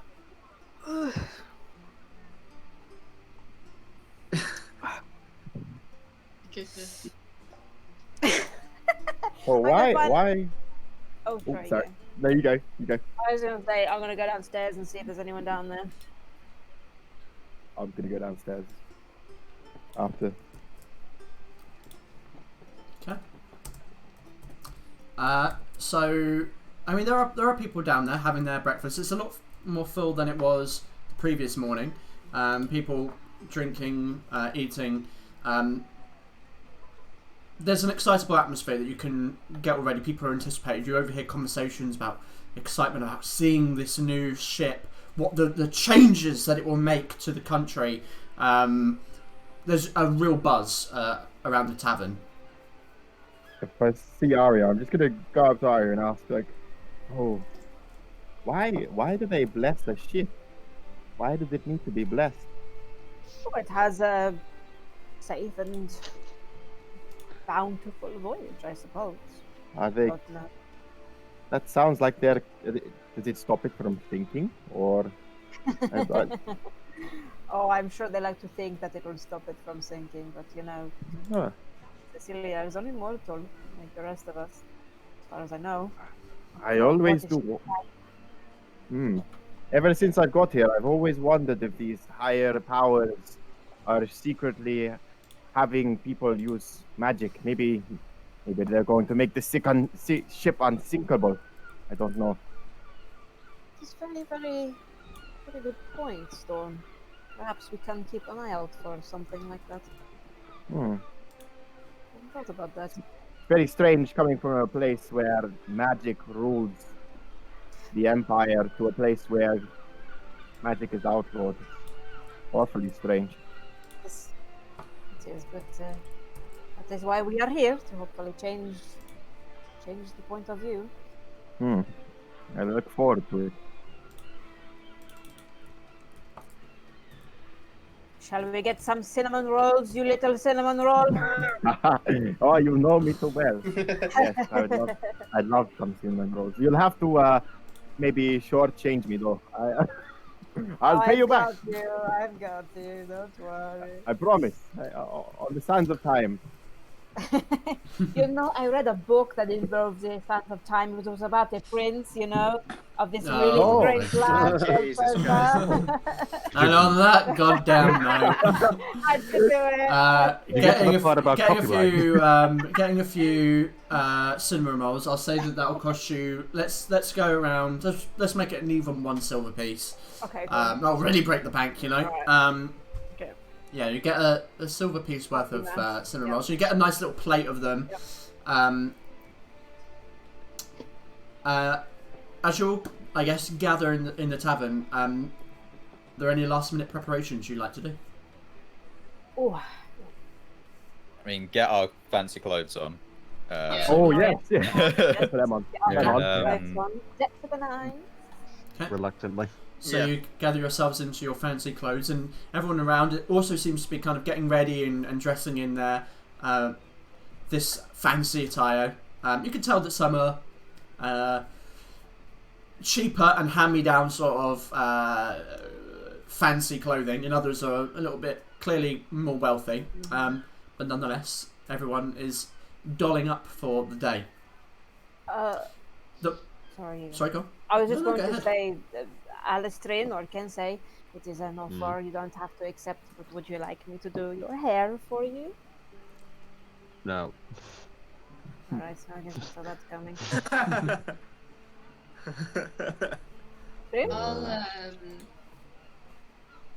I'll keep mine down. Sorry, it's not out of disrespect, or it's a cultural thing. Of course. You need somebody to do yours, Arya. I can braid very well. Oh, you can braid. Yes, I will. Very common for Tabaxi to braid with all sorts of ornamentation. Bronze, silver, gold. Sure. That would be nice. I don't know how well it would be received in court, though. I don't know what they think of braids here. Well, I mean, it doesn't have to be super wacky, you know. We could just do some half up, half down thing. You could just do a little plait here and there. I could do one of them, yes. Awesome. Get to work with my claws. I'm thinking maybe claws. Maybe that'd be like a bit, very useful. Yeah, very useful for getting individual bits of hair. Okay. Yeah. That's what all the Tabaxi barbers say. Okay, and unless there's anything else, you prepare yourselves for the events of the day, and soon you can see people beginning to make their way out, having finished their meals and drinks, excitedly moving towards the market, and following in suit. You come upon the market space that you had seen the previous day, alive and bustling with activity, music playing, people singing and laughing, and just having a good time. And you get this beautiful view down to the docks from the marketplace, because it's kind of at this slight descent to where the main dock area is, and you can get a view of the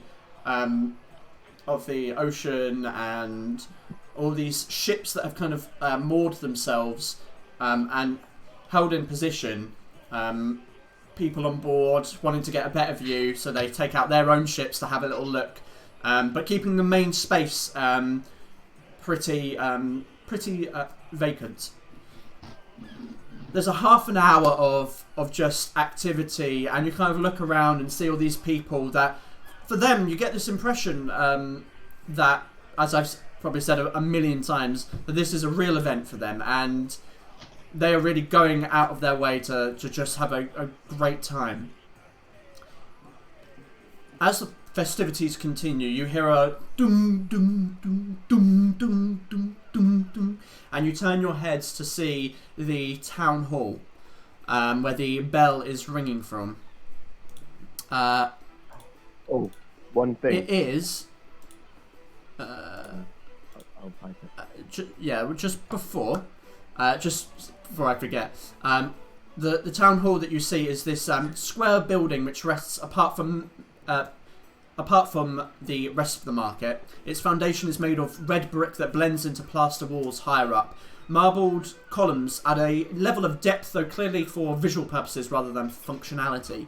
Unlike many of the buildings around, which are dwarfed by this several-storey structure, the roof is apparently flat, with minor turrets and a railed lining around the edges, giving the impression of a roof garden of sorts. Flags flap from these turrets, both of the Kingdom of Verloom and the symbol of Porta Minor. There is a bell tower that seems to stretch up in the middle, where the bell is currently being rung. All heads begin to turn and look up at a balcony that juts out from the front of the building. Storm, what was it that you were going to say? Weapons. Would we? I would have probably taken my sword on hilt, maybe. Okay. Yeah, I'd say I'd probably have my arrows and bow. My bow's quite decorative anyway. Yeah. So. I'll say that you can bring your weapons if you so wish to, and your armor and sorts are all kind of, I'm guessing, in your backpacks, and you have that with you should you want it, but you're obviously not wearing it. It completes the outfit. So, as everyone's heads kind of turn to look up, you see a woman step out. Well, first of all, you see these doors open and two well-armoured guards step out onto the balcony and kind of flank the middle area. And then you see a woman step out. She's wearing a tightly fitted, elaborate white and green dress with embroidered gold patterns, jewels and silks. She is a living tapestry. She has a light-tanned complexion with tied-back, plaited black hair. She has pearled earrings that twinkle in the light and soft yet aged look about her. A large, expensive white ruffle separates her head from her body. On her hands are rings of many colours, the value of which you wonder to think. And she steps out, looks over the crowd of people that have stood by.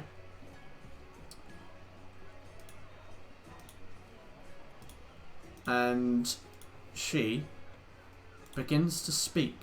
As everyone begins to quieten down, the musicians quieten their instruments. Greetings, good people of Porta Minor. I am elated to finally spend a few days in your humble home. I see the faces of hard workers, people that hold our fine country together, and through that hard work yields results that astound, such as that which I have the honour to bless personally today. Until this day, we have been slaves to the sea, forced to concede to the shoreline by foul weather and feral beasts of men. Sounds of booing and cursing can be heard from the people around, but no longer. Claps and cheering, a few whistles here and there. The genius of Verloom knows no boundaries. We are the minds of the coast. Our people, creative and intuitive. Through our minds, not even the stars will be out of reach. But for now, we take our first few forward steps to an even more prosperous future. Before, ships were subject to the whims of Brigantia and her winds, but we Verlomise are subject to no one. There's more cheering and yelling as the crowd swells. My subjects, let us stand together and cheer in welcoming the arrival of our future. There's a sound of a deep horn, then a sound like a steam engine. Black smoke begins to pour out from one of the dry docks just on the edge of the dock as you look and turn to your right to look down. A ship emerges. This behemoth, this wooden ship with what appears to be like watermills on the side, a single sail and a giant metal pipe that seems to be generating this black smoke that pours out into the sky. As it comes out, you can see written along the side with your eagle vision, L'Horizonte, which Aria, you know, is the horizon, written on the side. It moves out into the centre of the dock. People cheering and celebrating. Queen Cecilia clapping herself, looking round, showing off the ship, which is now letting out another. It is astounding. None of you have seen any technology like this. It is incredible for its time. As Queen Cecilia Genovese I, Sovereign of Verloom, Lady of the Arts, I hereby give my blessing.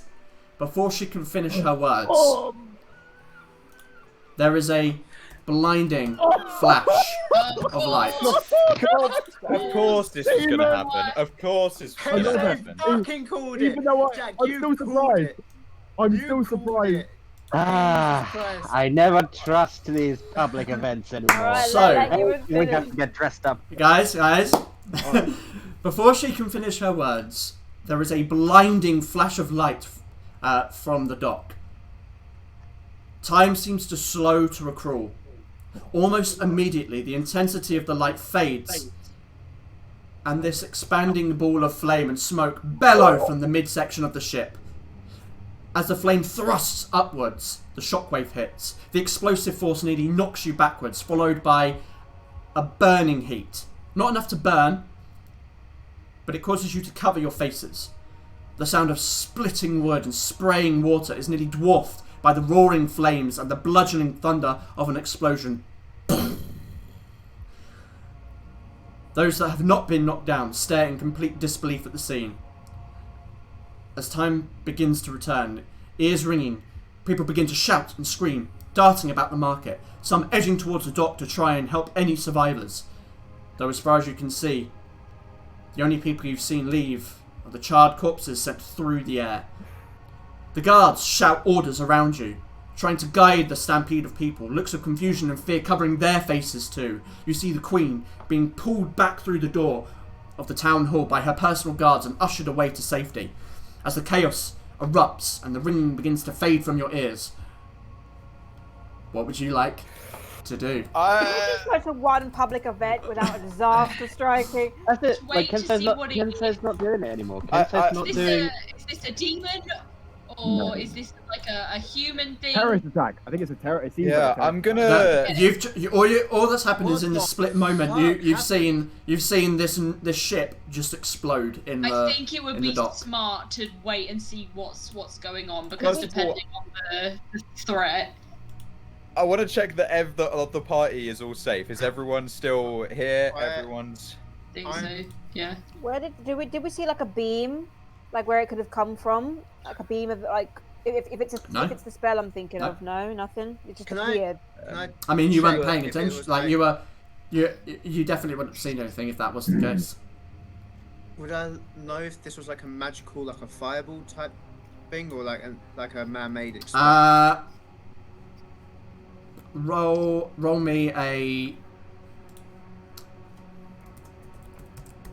me an Arcana check. 19. 19. Arcana, yeah. I'm going to say that from this perspective, it's nearly impossible to tell. I'm going. Okay. Why is this not turning down? Okay, I'm stopping that. That is just ridiculous. Can't hear fucking anything. That is loud. Yeah, I don't know why it won't turn down. I've stopped it now. Sorry, continue. It's like assuming that the rest of the party's okay and everything. I want to fly above the ship and see if there's anyone who doesn't look like they're in fear or look like they're helping in any way. Yeah, just specifically looking for someone who looks very out of place or like they're not reacting how you would expect. Okay. Okay. Roll me a perception check.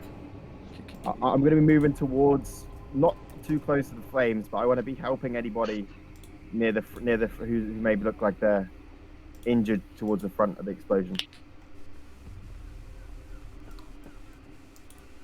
You want to help anyone who's injured near the front, you say? Yeah. Okay. Let's try that again. Okay, nope. Fucking skip that shit.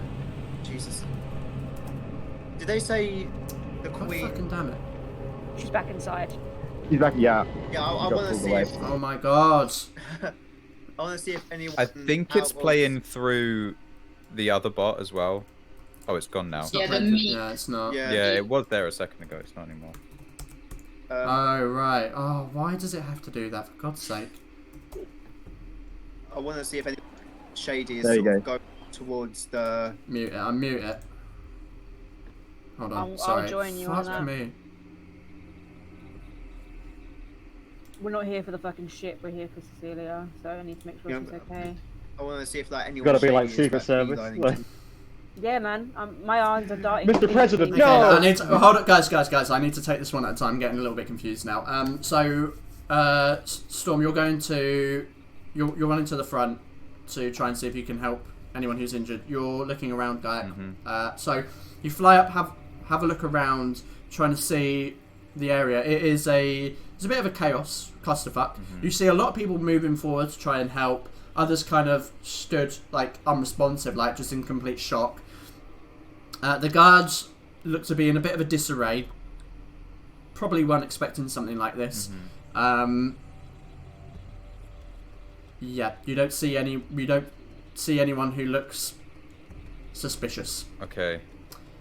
Storm, so you run to the front. You see there are people that have been knocked down and been injured by the blast. The flame itself and the heat doesn't seem to have made it anywhere near the dock, but the shockwave itself did knock people over, and they've got minor injuries. But as far as you could tell, as you get to the front, people don't. There's no fatalities that you can tell, but people are like leaping into the water. You see people jumping onto rowboats. The ships that were now in the centre or around the dock, those bigger ships have now been releasing rowboats, and people are moving towards the ship to try and help any survivors. So it was docked, was it, or was it moving out the ship when it blew up? It was in the middle. It was in the middle of the water within the dock area. Oh, okay. Yeah. So it was kind of surrounded by the dock mostly. So it's kind of like out here. Yeah, no way I could get to it. Any of the people that have like jumped into the water and are not in a boat, I'm gonna start like trying to help them kind of get back to the shore. Okay. And help in that way. Yeah, I'd probably do the same as well. Okay. So, Aria, what were you saying? Me and Alistair are immediately. Our eyes are darting towards the town hall. Is anyone going in it who looks shady? Checking the rooftops. Roll a perception. Seeing if anyone's trying to move in on. Yeah, go ahead. Do you want to help me, or are you going to do your own? Make two separate. Okay. Make two separate, because this is kind of like a spur of the moment, like you're both looking, rather than. I'll make mine.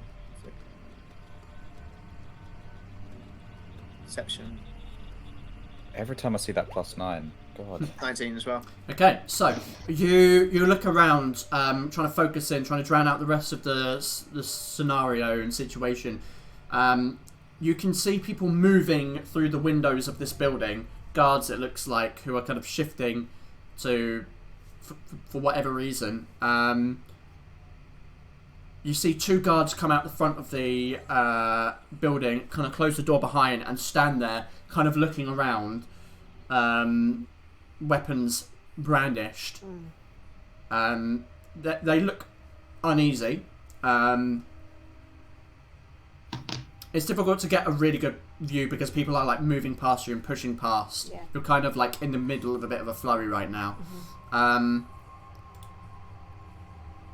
At this point,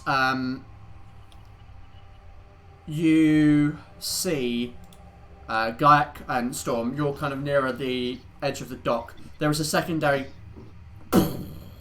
smaller than the first, but a smaller fire as you watch the rest of the ship burst outwards as it begins to sink into the water. The fire being put out as the water begins to envelop the ship as it sinks down. People trying to swim, now swimming away from the ship as the force of the ship going down is beginning to suck people under the water. You, Storm, can see guards now rushing to the dock trying to grab people to stop them from jumping in. The ship now disappears beyond the water. The large metal chimney pipe, whatever it was, disappears under the water, and it just begins to wave. People are kind of like in shock, just kind of staying there. There's just like an air of silence. Can I make my way to the place where the ship came out? Like that little a building. You can. You can. Yeah, I want to just go over and see like what's going on over there. Okay. Like survey. As you make your way through, the crowd is kind of like still now, and guards are beginning to usher people away. Move. Leave the marketplace. Go home. Everyone home now. They're beginning to try and just get people to separate and get rid of this large crowd. As you approach the dry dock, which is just down here on the edge, you see guards, maybe 20 or so, that have begun to move around the building. Some that are heading on inside, others that are guarding the entrances, and they kind of see you approach. They just kind of watch and observe to see what you're doing. I'm just like wanting to see if like there's anything shady going on there. Like see if anything was like, just get a feel of like any of these people did anything to the ship. If they look shady or whatever. Roll me an insight check. Okay, roll me an insight check. You're basically judging these guards at the moment because it's the dry dock is like a interior building with a roof and walls that kind of leads out into the water. Okay. They look very shaken. You don't believe it to be a matter of suspicion. It seems like they are clearly very anxious about what's going on. They seem as confused as everyone else. Sorry, just Can I? you go, sorry. The Queen got shuffled away for service style as soon as the shit hit the fan. As soon as the shit hit the fan, she seemed to be ducked inside the town hall by her guard. Aria was keeping an eye on the town hall, wasn't she? But then with Alistair. Yeah, and I'm debating whether to just get up on a rooftop and head towards it, so I can get a better look, see in the windows. I think I would suggest that. Yeah, this might be an attempt on Cecilia's life. that is what I was thinking. Yeah, I'm gonna do that. I'm gonna try and get up onto the rooftop of a nearby building and try and see if I can see in any windows, see if I can gauge what's going on inside. Sure. Roll me another perception check as you clamber up to a nearby building. Quick, my dress up. I just loved it. in her high heels. She's Hey, it's got a kind of slit. It's got a slit, so it's Doing mobility. the full, While I'm helping you, Yeah, it's good. It's mobile. doing the full Bryce Dallas Howard. Sorry, while what I'm helping did you, you were you? Oh, sorry. say? What did you One moment. What did you say, let me Ewan? just see what happens this time. Roll me a perception check, please. Yeah. As you clamber up, you're like looking in through the windows. Okay. So it is very, very difficult. You're looking through these windows as close as you can get. The curtains have been pulled across. You can see movement on the inside. Frantic movement, people kind of moving through the building from all different kinds of windows. You think you get the impression there's a kind of a scene of chaos in there, like whatever is happening is happening. You're not entirely sure whether or not something bad is happening on the interior or whether or not people are kind of heightened. You know, this is where the queen is and she must be protected. Yeah. That could be it. It's difficult to gauge, but you do see, even behind these, where the curtains have been drawn across, you do see shadows and forms moving within. I'm going to try and see if I can gauge, probably not, but try and gauge which room might be Cecilia's and just kind of watch it and just keep an eye on it. Okay. Roll me an investigation check.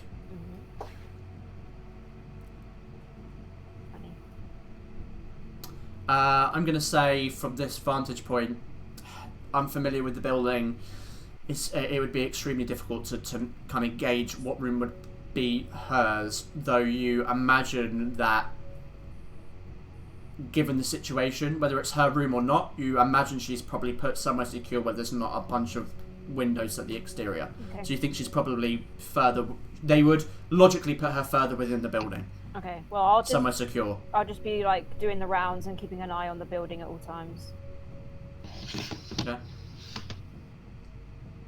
So, as you kind of react to the situation, the guards are now ushering people away. People moving in through the streets, going into their homes. The marketplace, within a matter of 10-15 minutes, is almost completely cleared. Okay.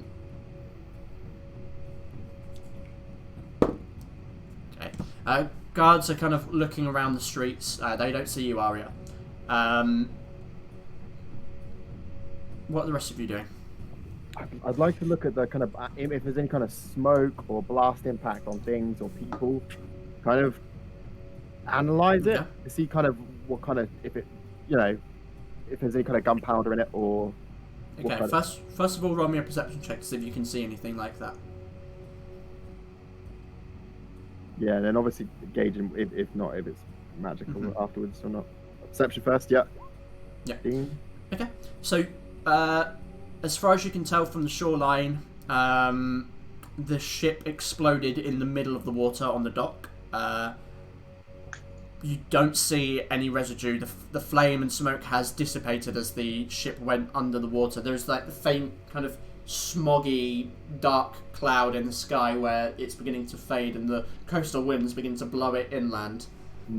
But the fire seems to have gone. Any residue on anything you can't see from this perspective.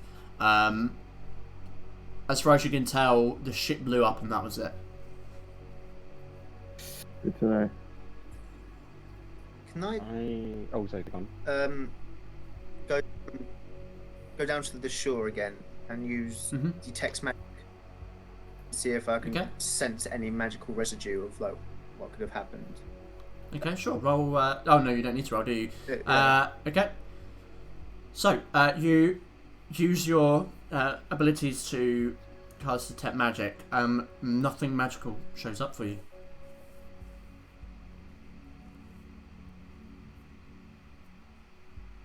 You only get about 30 foot into the water because it's a radius of 30 foot from you. Oh, how far was the ship? Like between 100 and 200 feet in. Like, it was not near the water, because if it was nearer the water, people would 100% have died from that explosion on the shore. But it seems to be like in the middle of the water, where the ship's kind of moving out into the middle of where that large canal is that leads out into the ocean. It was like basically there, almost like it was ready to go out into the ocean. And that's where it exploded. God. Anyone else want to do? No. I'm probably gonna go and find Alistair real quick, or Gaiac, Okay. either one, and just be like, I mean, at this point, I think you can probably see their vague outlines by the dock, because you can see all the way down to the dock. and I'll just say to them quick, I'm just gonna try something to make sure we've got all our bases covered if I get arrested. And then I'm gonna go off and find Alistair. Okay. I'll assume what are you doing? Alistrine is having a panic attack. Oh no! Oh, Wait, what? She's, oh no. she's in complete shock right now, literally like broken down, like literally like you can't, nothing out of her. There's just tears like streaming down her face with like no noise coming out whatsoever. She's just freaking out, can't breathe and shit. So I just find hyperventilating Alistair, basically. Yes. Oh dear. Pretty much. Is she just She staring? looks like an animal in the headlights when you approach her. Like she like raises her hand and you can see like kind of like sparks of psionic magic starting to like produce from her hands. Alistair? Alistair? Okay, Kente. Let's talk about this first, please. Come any closer. What do you want to talk about? You're here to kill me, aren't you? What? You're here to kill me, aren't you? No. Why would I be here to kill you?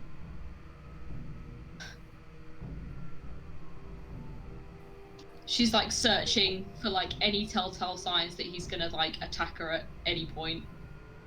Alistair, you've been around me for a while to know that I'm a terrible liar, so if I was here to kill you, I wouldn't have been able to fool you for more than 2 seconds. You attacked us in the middle of the night before. Yes, when possessed by ancient spirit creatures from another dimension that I didn't fully understand.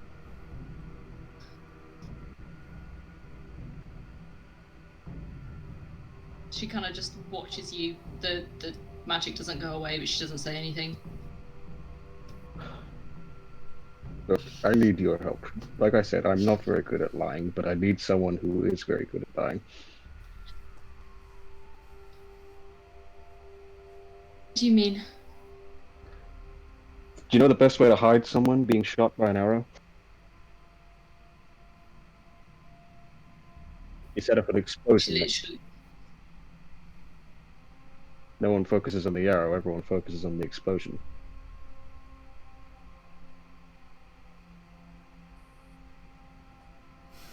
What are you saying?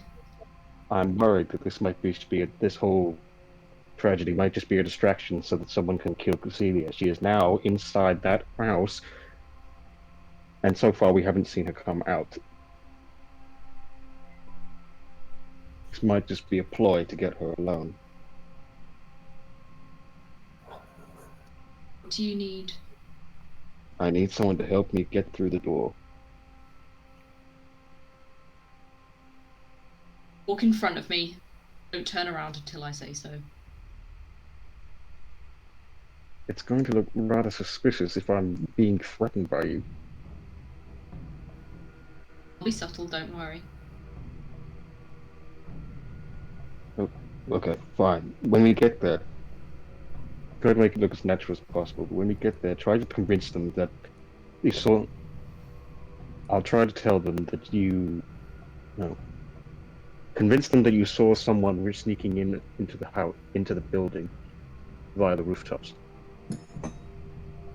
If they ask how they got through, let's say you saw them knock out a guard and put on their uniform or something like that. We just need to make sure we can get in the building so we can confirm Cecilia isn't dead.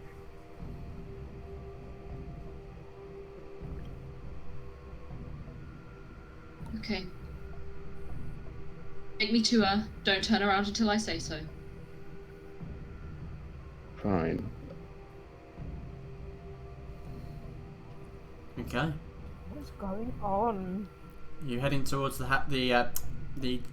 town hall then? Yep. Yeah, if Kentei's taking me that way. Okay. You make your way down across the market. You can see the guards kind of stood outside, and they see you approach, and immediately kind of they take the glaive in the other hand. Hold! Do not approach any closer, as you're about 60 foot away. I'm sorry. He kind of I'm sorry. puts a hand on Kentei's shoulder to let him know that it's all right for him to turn around. I'm sorry. It's just this girl over here. She says she saw something. Yes, thank goodness. I saw somebody in a guard's uniform. It looked like they shot an arrow. I think they're inside with the Queen. You must go and check her. Please let us in. She's very dear to me. Please, can we see her? Roll a deception check. Can I give her advantage because I'm trying to help by adding an air of authenticity? Sure. Yeah.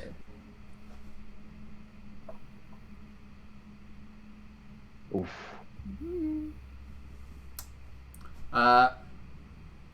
The guy kind of looks at the other one. Took 20. Kind of looks back at you. What did they look like? It looked like a man with the dark features. I didn't see him. His face was covered, but he knocked out a guard, and he's inside that building right now. Okay. That same guard turns to his companion and whispers in his ear, Alistair, you overhear it just slightly. He says something along the lines of, "They're acting suspicious. I think we should take them under arrest." Yep. I see. Well, perhaps you should come with me then. I didn't hear that. Sorry. Is the Queen all right? You didn't hear that. Is the Queen She all does. right? You're very interested in the Queen. Please, I don't even want to go inside the building. Please just see if she's all right. We'll stay out here. We'll stay away. Just please make sure that she is alive and well.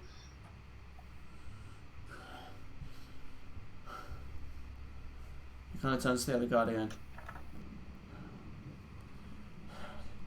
Just go in and check if she's okay. Very well. You stay out here.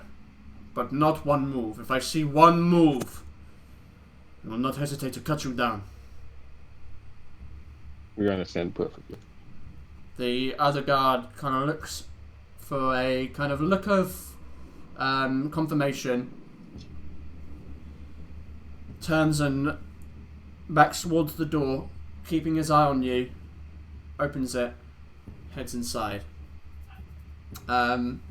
This other guy kind of stands there watching you very carefully, very handsy with his blade. Question: A few minutes go by. When he opened the Okay, go door, on. was the door? Did he unlock it, or was it just open? It was open. Okay, good. A few minutes go by and the other guard comes back. Walks up to the guard at the front, whispers in his ear. The Queen is secure. Your worries can be put to rest. Now, return to your homes. Insight check in. It is- Fuck out of that. Go ahead. And I as well. Can I help him with that? Absolutely. Go ahead. Mm-hmm.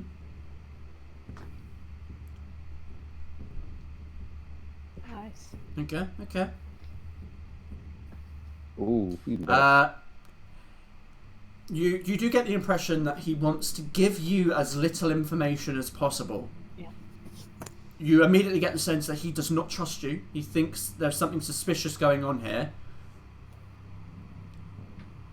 But you also do get the impression that what he was saying is truthful. You do get you get the impression that he's not lying to you. Of course, I'm we gonna understand. shoot Kentei a glance, almost like I've done what you wanted, Dal. Let's get the fuck out of here. Of course, thank you for confirming that Her Majesty is okay. Well, we'll get out of here. If you're caught in the streets whilst this lockdown is in session, we will have to arrest you. Understand? Perfectly. What did we do? They just had a giant attack. He just kind of stands there watching, still kind of blade at the ready, just in case anything does go down. These guys are very well armoured, by the way. They appear to be like either elite soldiers or elite guard for the Queen.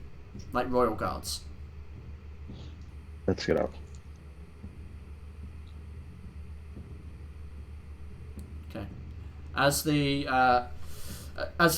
trail ends of the citizens are ushered to their homes, you see soldiers and guards patrolling the streets. You guys at the dock, where you guys are kind of in a similar-ish area, and you see a number of guards kind of run up to you. Return to your homes immediately. The town is under lockdown. Under lockdown. So, See. do you not need aid in finding out what caused that explosion? I don't know who you are, but you do not look like citizens of this town. It is best that you go back to wherever it is that you are staying. Storm, I think it's best that we leave for now.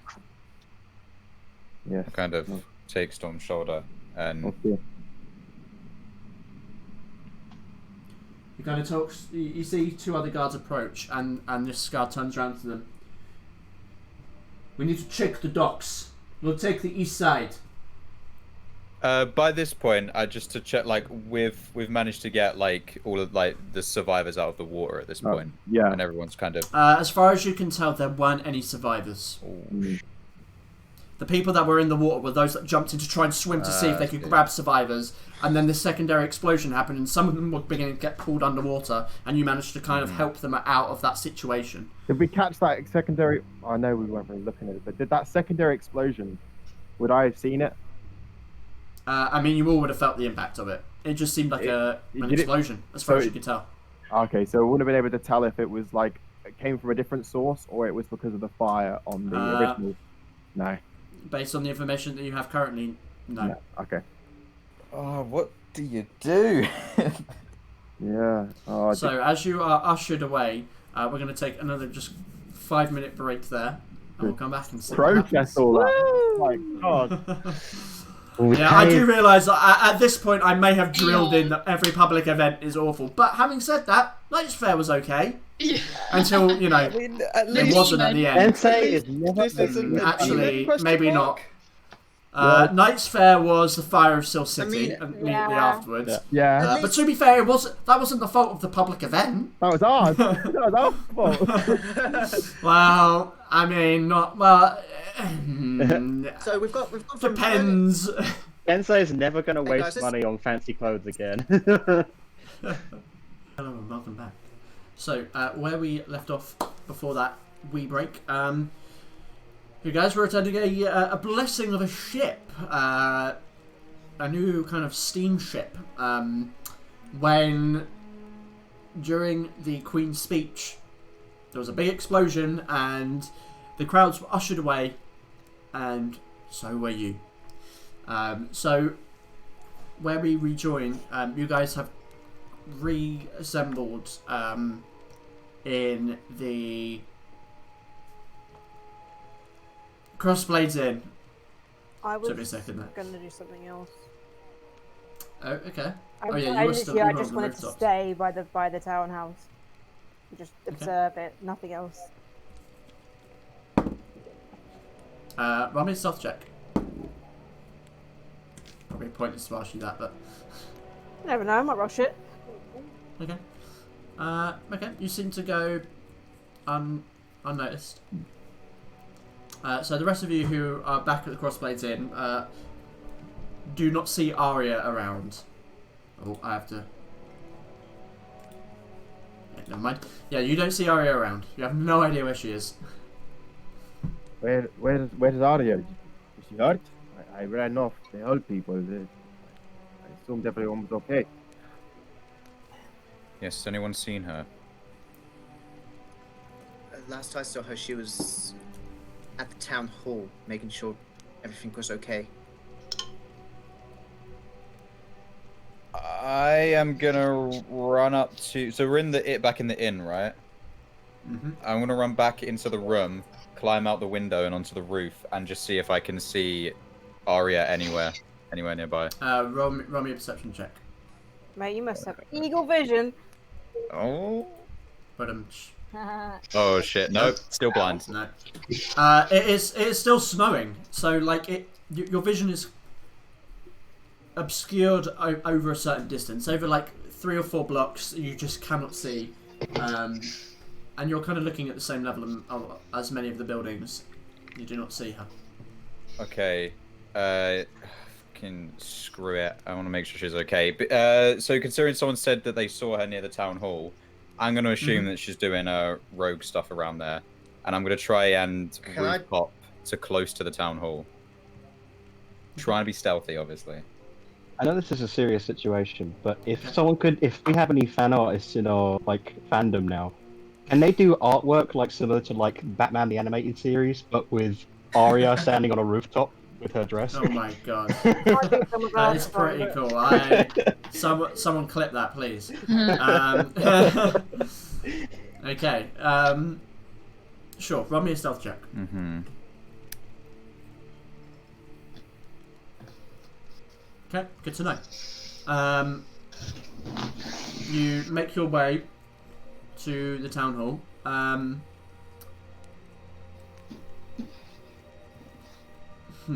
Okay, so you fly over the town hall. Mm-hmm. Are you still on the roofs? Okay. You hear kind of the light flapping of wings, and you can see Gaiac making some circles around. I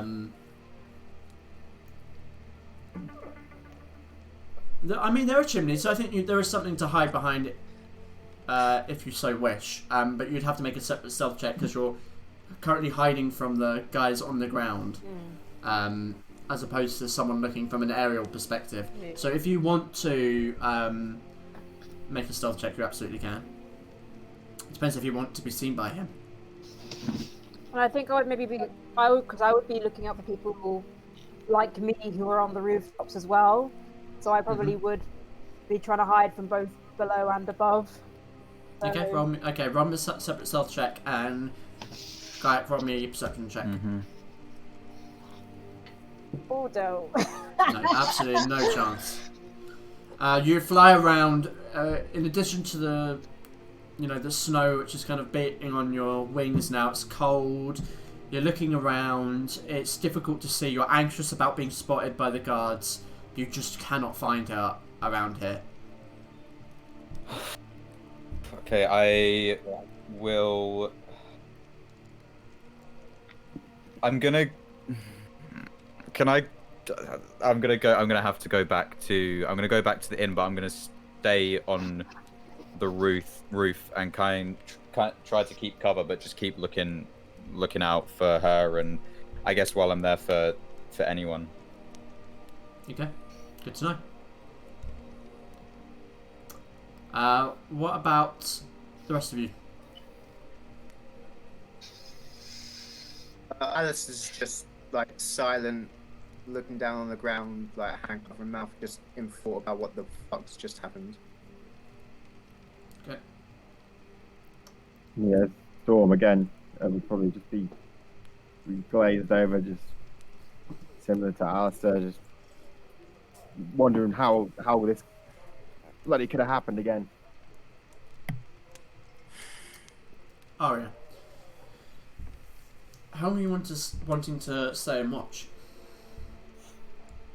I think probably I'll stay until the cusp of I feel like my eyes are starting to shut and I can't, I'm getting exhausted and I physically can't stay up there anymore. But yeah, so as long as possible until I start getting exhausted. Okay, so I'm going to say that hours go by. The rest of you hear nothing from Aria in that time. You have no idea where she is. You don't hear from her. How need to many break hours curfew. passed? An hour goes by, a second hour goes by, a third hour goes by. The sun is beginning to set. I mean, it's about 4 in the afternoon now, but the sun is setting because it's winter. Okay. I'm going out there. Sorry. Yeah. Same. Me too. I'm getting changed out of the clothes and going. I'm just gonna cast, going. Oh, sorry. Invisibility on myself. Yeah. Okay. I'm going up to the room and then climbing out the window so that nobody sees me leave. I am still on the roof at this point. I've stayed there the entire time. So I don't know if I would see Alistrine leave. Since after that whole thing at the docks, where she was clearly acting very strangely, can I keep an eye on Alistrine? Do us. Sure. I mean, she's going up onto the roof at the moment. I'm going down. I'm climbing out of the window and then down. Oh, I see. Away. As I see her Hold doing on. that, as I see her doing that, I calmly walk out the front door and then go around to the other side of I'm where the getting window is. changed, Kensei. Okay, I'm as getting you- changed. I thought you said you were climbing outside the window down the side of the building. So as Hey, you wait, hang kind on, of... hang on. Did you say you were climbing out the window? I'm going up to the bedroom where me and Alistair stayed, getting changed, and then climbing out of that window. Oh, okay, I see what you mean. How would I climb out the window on like a normal Yeah. There's a door or a Okay. window? Who knows? Technically, though, we were told to stay off the streets. You hear in the Yeah, wind. I see them like go to walk off. Mainly Storm because he looks like he's going to cast invisibility, I guess. I'm just going to look at him and be like, "Don't." She could be dead. We She's can't let. she's Aria. She's fine. You don't know that. If anyone can go out in the city and not be spotted, it'll be her. We don't want to create more trouble. I trust the weave to keep me hidden. Storm, think about what just happened. We are new in the city, and the day after we arrive, a goddamn ship blows up. If they catch you outside, not just you, but everyone in this group is going to be seen as guilty. If she's dead, it's your fault.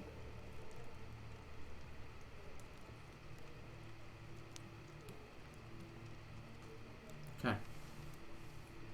Kensei, so you see Alistrine go into the bedroom, but unless you barge in, that's the extent of what you see. Okay, I'll probably stand near the door then, keeping an ear out. Roll me a perception check. Alistrine, I want you to roll me a sleight of hand for opening the window. Just to Yeah. see how quiet you could be with a very, cold, frostbitten, There's frosty no window. way, no way I'd detect this. Nope. Who knows, maybe she might roll like shit. Nope. No. So you wait there for a good few minutes. 5, 10, 15, and at about the 20-minute mark, she is not coming back out that room. But you don't hear anything at all. I'm assuming she's still in there. Maybe. It's up to you. You just don't hear anything. No, I've already knocked on the door. No response. Take that as you will. I'd probably do it a few more times in like small intervals, and then after a while, I'll just be like, okay, and probably putting 2 and 2 together, I'll just open the door. Okay. Ashrin, did you lock the door? No. Okay, so the door just opens. The window is slightly ajar, but it's empty. As far as you could tell. Would I have noticed Alistrine leaving, considering I am like on the roof keeping a eye out? Well, yeah, I was just about to come to that. Okay. So, Alistrine, you are climbing out of the window, right? Where are you going? Down. Down to the street. Okay. Roll me a stealth check. And Guy, I'd like you to roll me a perception check, and this is going to be like your whole kind of looking out for stuff, Okay. not just seeing Alistrine. That is probably the best I've ever rolled perception. You think you hear something for a minute, but then you see someone else kind of across the street looking through their window. And you think maybe it was just the sound of them touching their window, perhaps. As when you make it down onto the ground, you hear the steps of 3 guards walking through the street nearby, and you duck into the alley as you see them walking by. And they pass, disappear. What would you like to do? I'm going to try and keep to alleyways in the dark as much as possible, but make my way back towards the market square and see if I can find any trace of Aria at all. Okay. You make your way back to the street. You get about like an alleyway or so before it enters onto the market street. And as you turn, or you're kind of being sneakily, you peer through one of the alleyways, and you see 2 of those elite guards stood in the alleyway just looking down. And you think, shit, can't go that way. So you go to another alleyway, and another, and you see these guards that seem to have cordoned off the entire marketplace and any alleys that lead onto the market, and any that pass by the back of the town hall. Okay, They guess have I'm going cut up up a then. perimeter. Okay. Yep, going Clamber up up onto the onto the roofs. top of the buildings. Okay. Oof. Okay, so you get onto the top of the roof, and you can see that from the town hall, there are people. There are guards that seem to be posted along the top of the building itself, looking down, and you manage to duck behind a chimney as one is looking over, as it thinks it's heard something. Just kind of stands there. What would you like to do? Can I just kind of stay where I am, hidden, but try to see Aria? Okay. You.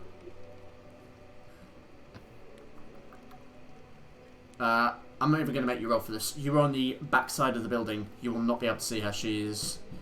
Where she actually is on the other side. The building, the town hall is large, and it's larger than the buildings around it. Like when you look at it, you can't see the buildings on the other side. God, I need to get message. Okay. Wouldn't even stretch that far, I don't think. It's 100 feet, How- 120 foot maybe. How big is the market square? It's pretty large. Like, I mean, I'm going by estimate, probably 100 or so foot across. Okay. And is Okay, the town so. hall is the town hall kind of like in the center with no real buildings around it? Yeah, there are no buildings that are attached directly to the town hall. There is a small kind of wall that walls it off from the alleys and roads below as well. So it doesn't connect to any other buildings. It's slightly disconnected, and the distance between them is probably about 15 foot. Okay. In that case, I am going to do a quick once around the building, and if I don't find anything, head towards the docks. The way that I am going to jump across buildings to be stealthy is I am going to use my what's it called?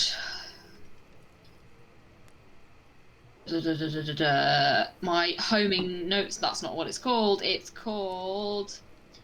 What's it called? Psychic teleportation. There we go. Yeah. And just use one of my psychic daggers to kind of like have me like off from like almost corner to corner. Okay, I think it uses psionic dice, right? Yep. Okay. So I'm going to say you need to use it 3 times, in order to cross major gaps from where the roads are. You roll a perception check for me as you make it once around the building. It's going to have to be higher than a 31. Jeez. It's not going to happen. No. Oh. Yeah, you make it once around the building. You do not see Aria and begin to head to the docks, which is where you use the psychic teleportation, poof, bamfing from one building to the next. You come to the docks. You can see even more guards here cordoning off the dock side. There appears to be a ship near where the wreck, where the ship dipped into the water. It just kind of seems to be sat there. Seems to be like maybe a military ship, as best you could tell. It is rife with activity, but not citizens. It is all guards and soldiers. Okay. Is there any place that I would know of that is a prison of any sort? Not that you've seen or investigated here. No. Okay, guess I'm gonna head back then. There might be one here. It's just you've not encountered one yet. Yeah, I'm gonna head back then. Okay. Okay. Are you still using your daggers to get across those buildings safely? Hold on. How many times have I... I'll use it sparingly, so if I can jump across a roof quietly, then I'll do that. But if I... Literally, it would, clatter. And yeah, I'll use it. Okay. I'm going to say that on two of those roads you wouldn't be able to jump it. You would have to get down and move. So you probably are beneficial. It's more beneficial to use it if you don't want to go down. But on one of them, I'll say you can jump across. But nonetheless, you return to the tavern. Are you heading in through the window that you came out from? I will kind of keep a safe distance and see if anybody is on the roof, at the doors, or at any of the windows. Okay. You see Gaiac kind of sat on the roof, now looking out as night is beginning to come. The sun is literally dipping over the horizon right now, and it's beginning to get dark. Okay. I'm going to climb back in through the window as quietly as possible, and then see if I can eavesdrop on the conversation that the other four are having. The three, apologies. Sorry. Which window are you going back through? My one on the damp floor. My bedroom window. Okay. As you clamber down towards the window, you see Kensei sat on the ledge, kind of arms crossed. Immediately, psychic dagger produced. What the fuck are you doing? Okay. The window is closed. Oh, so did he not see me? I didn't close the window. I'm just sitting on the windowsill. Yeah.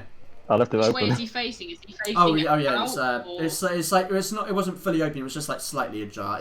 The window is in exactly the same position as how you left it. So which way is he facing? Is he sat like on the window ledge facing out or in? I mean, I'm definitely keeping an eye out, knowing how you got out. I mean, roll a perception check, and I'll ask you to roll me a stealth check. Yes, please. Ooh. Well, I've got no chance. You never know. You never know. Nope. Oh, Okay, wow, there we go. Snake eyes. There we go. Okay, so yeah, you don't see Alistair, but you can see him kind of looking out the window a little bit, keeping an eye out. Okay. Are there any other windows open? Not open, no. You could try and open one. I'm gonna go 2 windows down, check if there's anybody in the room, and try and open that window. Okay, sure. Well, I'm not going to make you roll a perception. You look in, you can see that the room is empty. Okay. You want to try and open that window? Yeah, lock fixed. Okay. You okay? You're rolling it with disadvantage because you are currently on the ledge of a window, so you're trying to unlock the window. Yeah. Okay. So it's less of a roll a thieves' tools check. It's less of a unlock and more of like undo the latch because it's not necessarily. I mean, it is locked, but it's more about it having to open it. It's difficult to open. Okay, well, with ease, you pull out a kind of very, very thin, almost like a letter opener blade, slide it under the window, boop, locks the latch, and it comes loose. The window comes loose, and you can open it. Okay, in that case, I am gonna listen at the door, see if there's anybody there. I'll give it to you. There's nothing there. Okay, cool. And then I'm gonna sneak past my. Wait, which direction are the stairs towards where Storm and Alistair are? I'm going to say that you would have to pass your bedroom door. Okay, I'm gonna sneak past it. Okay. Yeah, I'm gonna sneak past it, go downstairs to see if I can hear any conversation between Storm and Alistair. Okay. Roll me one final stealth check, and Kensei, roll me one final perception check. Is this going to be the one where he finally sees her? Nope. No. Yeah, I don't even. Honestly, it's not even worth rolling. But go ahead. Of course, now I roll. So you're sat there, looking out. Yeah, you don't hear anything. Like the floorboard doesn't creak. Or actually, you managed to make it past the door and back down the stairs without even making a sound. In and out like a demon's whisper. Okay. Yeah, I'm gonna listen into Storm and Alistair's How long has conversation. it actually been? How long has she been gone for?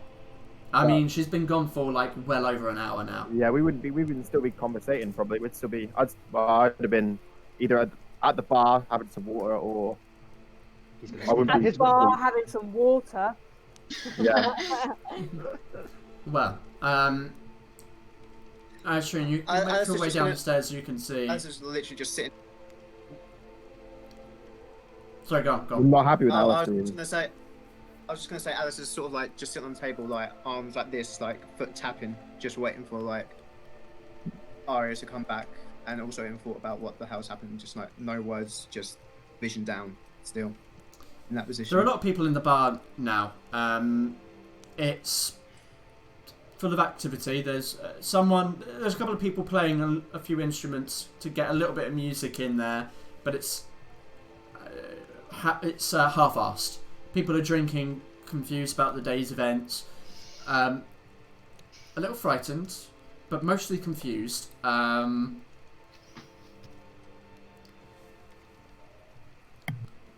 going to say at this point, a familiar face walks in. The door opens, everyone kind of turns, the music stops for a second, and you see Prince Enzo in a thick woolen cloak covered in snow, pours it off, kind of looks across at the people in the bar, closes the tavern door. People watch, but mostly go back to their drinks and food. And he dusts himself off with the snow, kind of shakes his coat, stands by the fire a little bit, kind of looks around, sees Alistair and Storm. Going to make his way to Alistair on the table. I can say at this point it's been well over an hour and a half. Alistair is not coming back anytime soon, as far as you can tell. But if you want to stay there, you can stay there. She has to sleep eventually, otherwise she's going to have to go sleep in the same room as Storm. Who knows? Okay. The two of you saw Kensei's gone up and he's not come down for a while now. Nor has Alistair. God knows what they're doing. That sounds really bad. I didn't mean it like that. There you did. Okay. Roll back.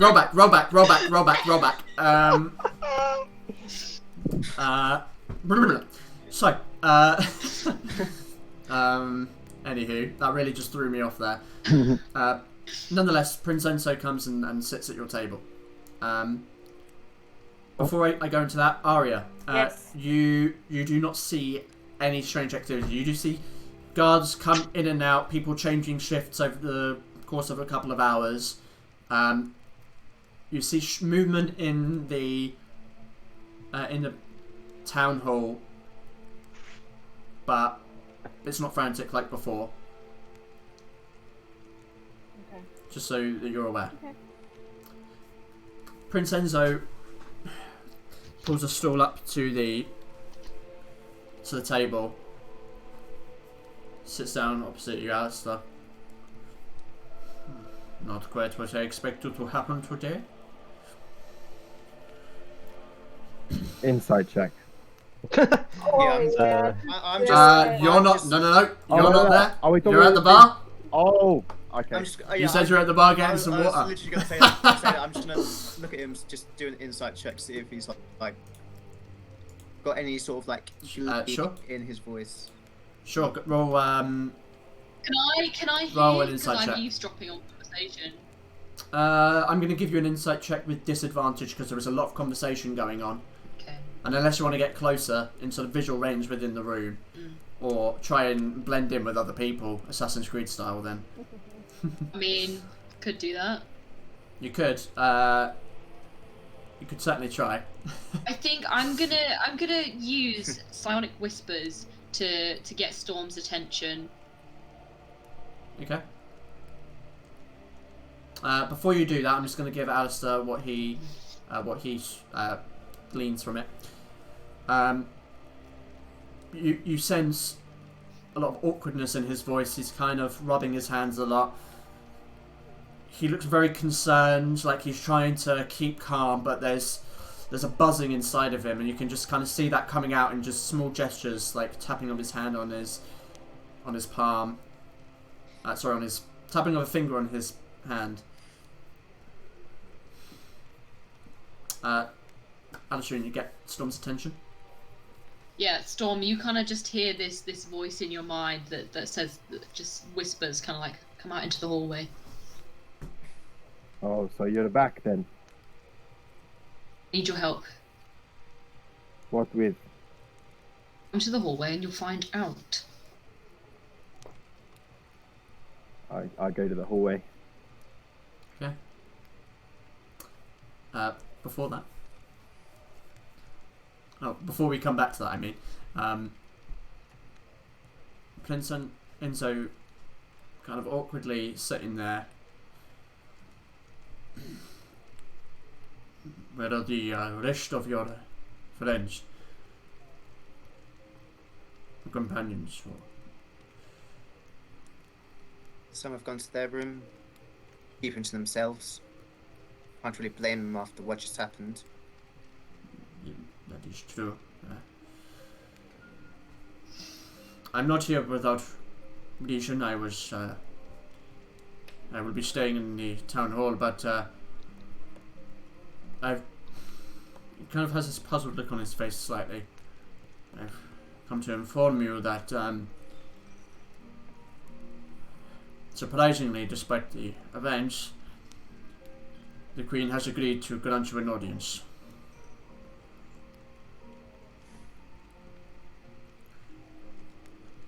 Immediately. Oh. So if your friends are here, then I suggest you gather them. I will need to accompany you, as to not be stopped by the guards. But I suggest you move with speed. You get like a gravity to his voice that you haven't heard thus far. Yes. I instantly nod my head, don't even say a word, get up and go to the hallway to see, like, to my room, where I guess I saw that Kensei and Alastream go up to. Okay. Before you get up, Storm, you meet Alastream in the hallway. Did you find her? Did you go for something? She's still using psionic whispers to communicate with you, but you can tell she looks terrified, and she says something's wrong with Kensei.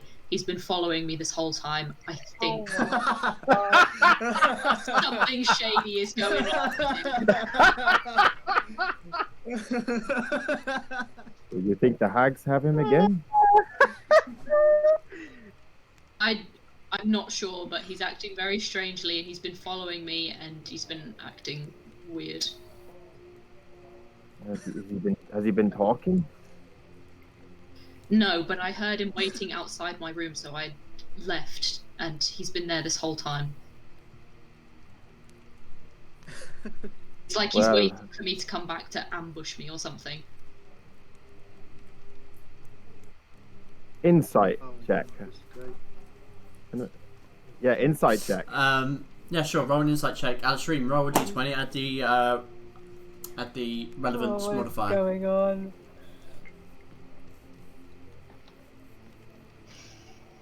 Just don't tell us what the modifier is.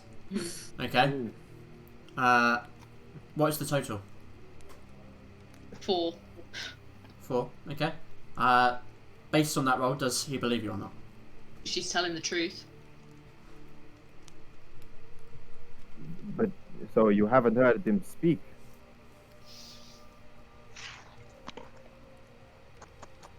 He spoke to me in the marketplace earlier, but he wanted something from me, and I had him at a point, so he daren't do anything. But now that we're alone in the tavern, I think he's trying to do something. But why would he attack you and you alone? Or you said he didn't even attack you. Last time he didn't speak to us, he just went into this mindless fury. Is it not the same? Storm, I promise you, if you just trust me this one time, and if there is nothing wrong with Kensei, then we can drop the subject and I'll never speak on it again. But please, I'll take a look. Trust me. I'll take a look. Let me go. Wait, you say he's in your room? Yes, he's been waiting there for at least an hour. Okay, give me a second. I go upstairs. Okay, as you begin to walk up the stairs, Alistair, you walk up to where Alistrine is, and you just see kind of Storm disappear upstairs. Alistrine's in the hall. Or at the bottom of the stairs, sorry. I just look at her and go, "You've got a meeting with the Queen now, so get ready." Now? Yes, now. What about Aria? Where is she? You can use your psychic whispers, can't you? Or does that have a range? Only on people I can see. Well, hopefully we can get in contact with her soon. But right now we've got a meeting with the Queen, and we should not miss this opportunity. Especially after today's events, we won't know what's going to happen. So I suggest you get ready. Right. And I go upstairs to get Storm and see where Ken is. Would I'm Alistair going come with up? you because I need to change again. Would Alistair have come up in time, or for me to about to go in the door? Because I was gonna. I mean, I think you've got like a minute. I would have cast Ahead of him. invisibility, and I would have slowly opened the door.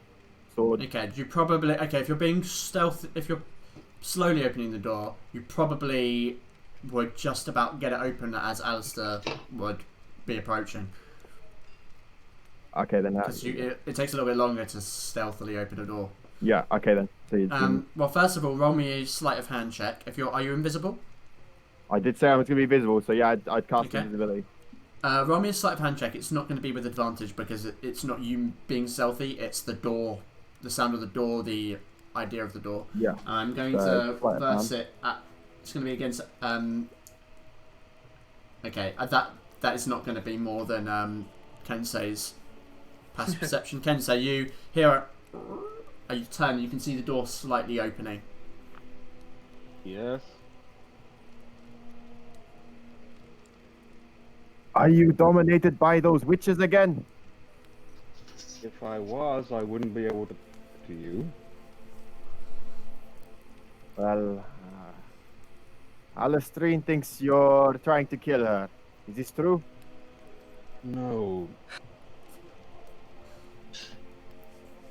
I'm so confused. Why have you been following her and throwing blades? Because I'd hoped to keep something personal of hers personal, so that the whole group didn't get involved in it. At this point, Alistair, you approach the area. Do I hear Storm talking? I mean, you can hear the conversation. It's not exactly quiet. It's quiet upstairs, but so the conversation echoes a little bit. Enough that you can hear it through an open door.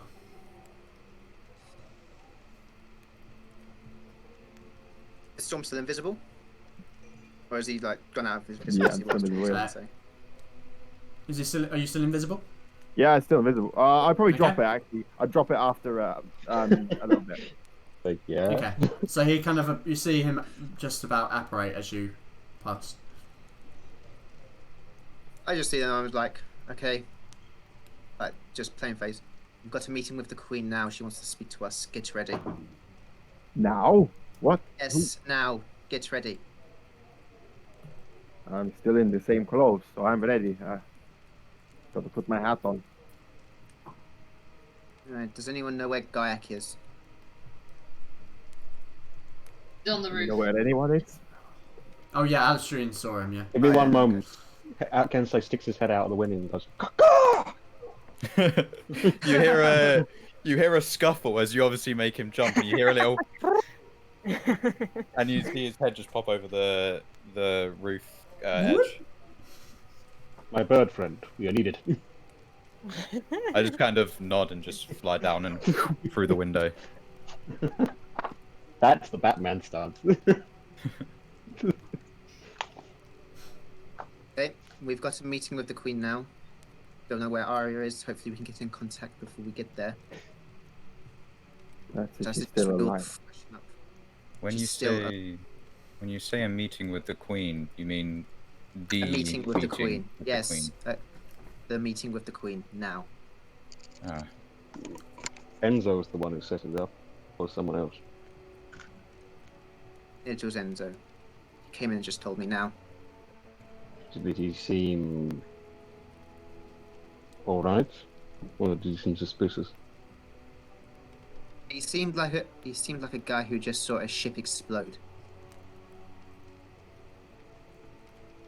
But like a regular person who's seen the ship explode, or a person who the ship was going to explode? Kensei, what are these questions?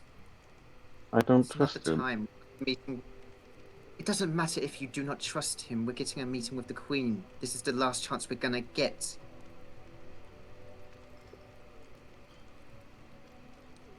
But I'm keeping an eye on Enzo the whole time. Be my guest. I don't really care. And I just look at Alistair and I just say, "Get ready," and I just walk out the room and close the door. Okay. Gaiak, are you back down? Yeah, I'm back in the room Okay. now. Just wanted to check. Cool. So, unless there's anything else you particularly want to do. I make sure to go get the ornate armor.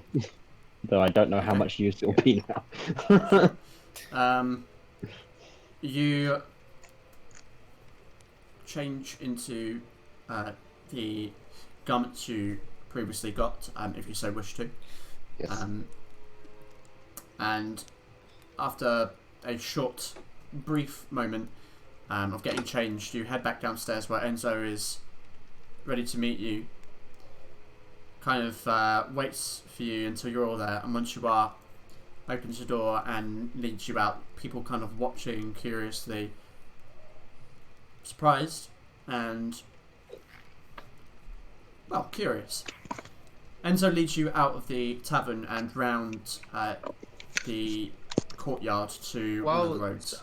I'm walking, I'm just gonna every now and then just send off, like in any direction possible, like messages, like the cantrip, to see if it contact Arya at all. Yeah, I was also Meeting with the Queen now. Come here now, quick. I was also going to say that with like the guaranteed safety of like we're not going to get arrested of Enzo, I can be a bit more obvious about it, and I'm just going to keep an eye out. I'm going to fly about 15 feet and just keep an eye out on rooftops, see if I can see Arya anywhere. Okay, well, that might not really make much of a difference. I know, but... at the right moment. I'm keeping an eye on Enzo the whole time and making sure that he Okay. doesn't look nervous or shifty. Okay, well, he absolutely looks nervous. They're keeping an But, eye like, on Alistair and Kensei. Less than the regular type of nervous. Yeah, okay. Yeah, me too. I'm sticking like close Okay. to Storm right now. The other two, I'm like, I'm looking at you as well. I'm Well, So confused, guys, come on. Her favourite So person changed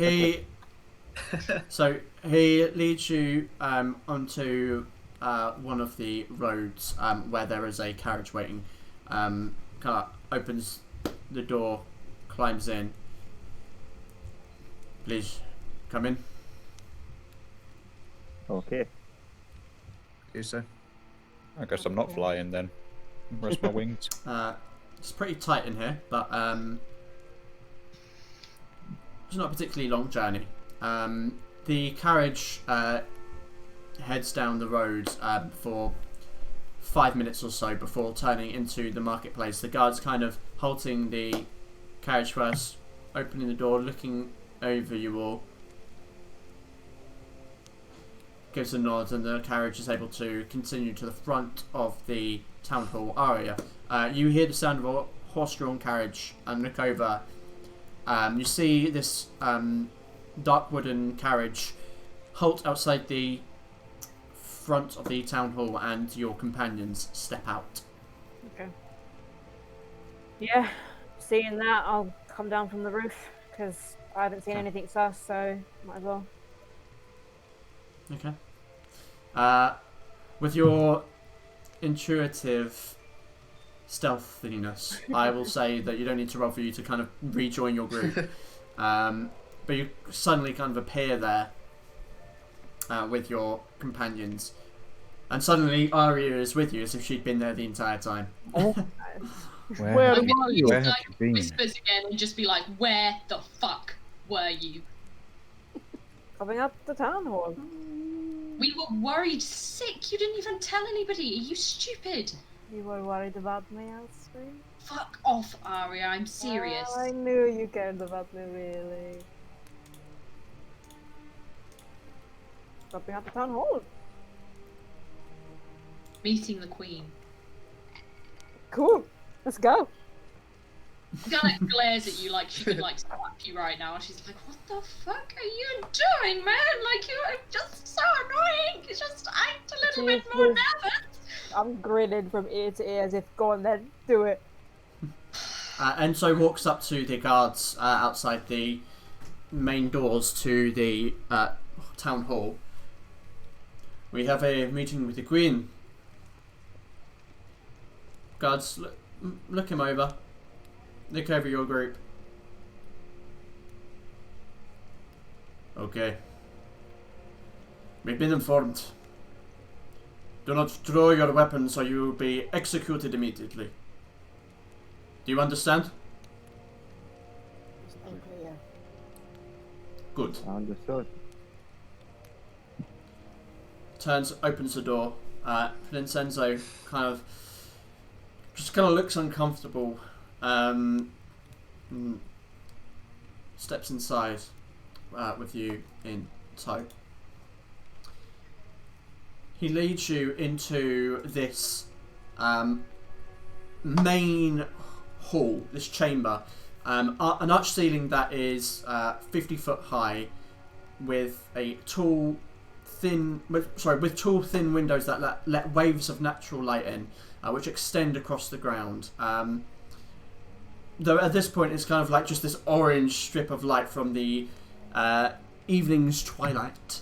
A long, reflective, polished stone floor with a cyan-coloured rug leads from the hall doors that you enter to a set of stairs that leads a few feet up towards a humble throne. Two small marble statues of what appear to be female angelic figures reaching for each other flank these stairs and bring focus to the space. An upper level looks over this area, held up by archways with numerous other doors leading out but closed. Plenty of potted plants fill the room with a semblance of life, albeit artificial. You can see at least 30 of these elite guards in armour, hands on weapons at the ready, just kind of stood around. And a chorus of the Queen's court that you can see around. And I'm going to bring you to this. Ooh. Very nice. Very beautiful. Fancy town hall. Indeed. So, as you step forward, you see this other individual stood next to the Queen, who or stood within a vicinity of the Queen, with short, wavy, dyed black hair and golden eyes. He has a round, pretty face despite his age, with a short moustache and slightly tanned skin. leans into the Queen. Are you sure this is wise, Your Majesty? She turns to him. Well, doesn't really turn, just her eyes glance upwards. Are you questioning my wisdom, Minister? I thought not. She leans backwards and sits up a little straighter. Welcome, esteemed guests, to the court of Queen Cecilia. My elated cousin has informed us that you are with title and request an immediate audience. Given the situation, this is highly irregular, but I will indulge. Come forward, introduce yourselves. Bow very deeply. Yep. Yeah. Curtsy. Curtsy Passively, bow. Yeah. you can definitely feel this air of discomfort that the Queen is trying to hide. Given a few kind of nervous gestures, and that is just very, very instinctive to you. A bow to, as shown. Yep, a bow trying very hard to keep my wings Right. Yeah. against my body, not letting them out. Kind of bowing my head, I kind of just keep my head down. Your Highness, we have travelled from the kingdom of Bellinor to... She puts her hand up. I believe I said, introduce yourselves. My apologies, Your Highness. We are a group by the name of Fera Carta, I believe that is what we are called. My name is Alistrine. Kind of gesture for the rest of them to introduce themselves. I'm called Kensei.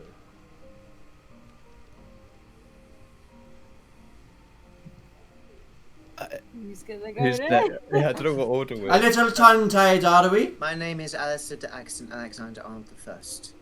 I am Gaiak. I am Stings like Storm. Aria Ravenwood, Your Majesty. Pleasure to meet you. A Ravenwood at my court. De Axton. How interesting. So, I was told that you came with gifts. Indeed. That we did. And I look at Kensei. Kensei has it. In a very presentory way, I'll take it covered in like a cloth I found, and then I bring it towards like the steps where she just before where she's sitting, just dramatically kind of whip it off. You see an eyebrow raise. Exquisite. Do pray tell how you came across this. She kind of leans in a little bit more. An artisan and dear friend of Lady Ravenwood over there, and I'll gesture towards Arya. She glances to you. Your Majesty, this is made of dragon hide and was crafted with the utmost care and thought in what you would like.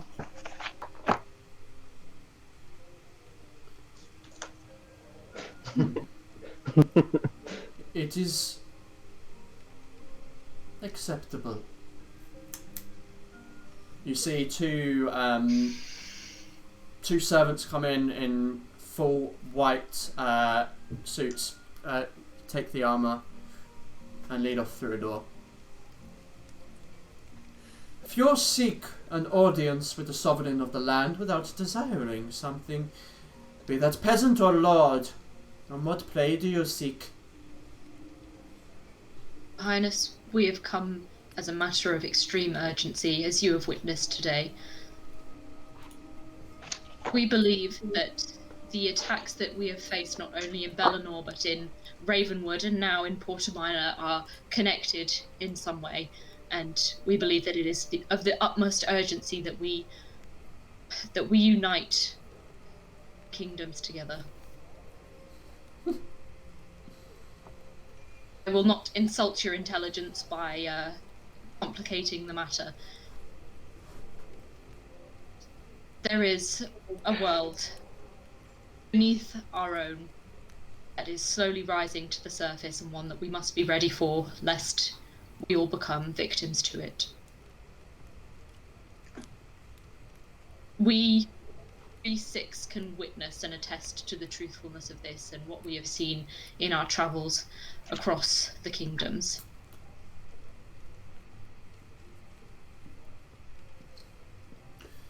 You tell quite tall tales.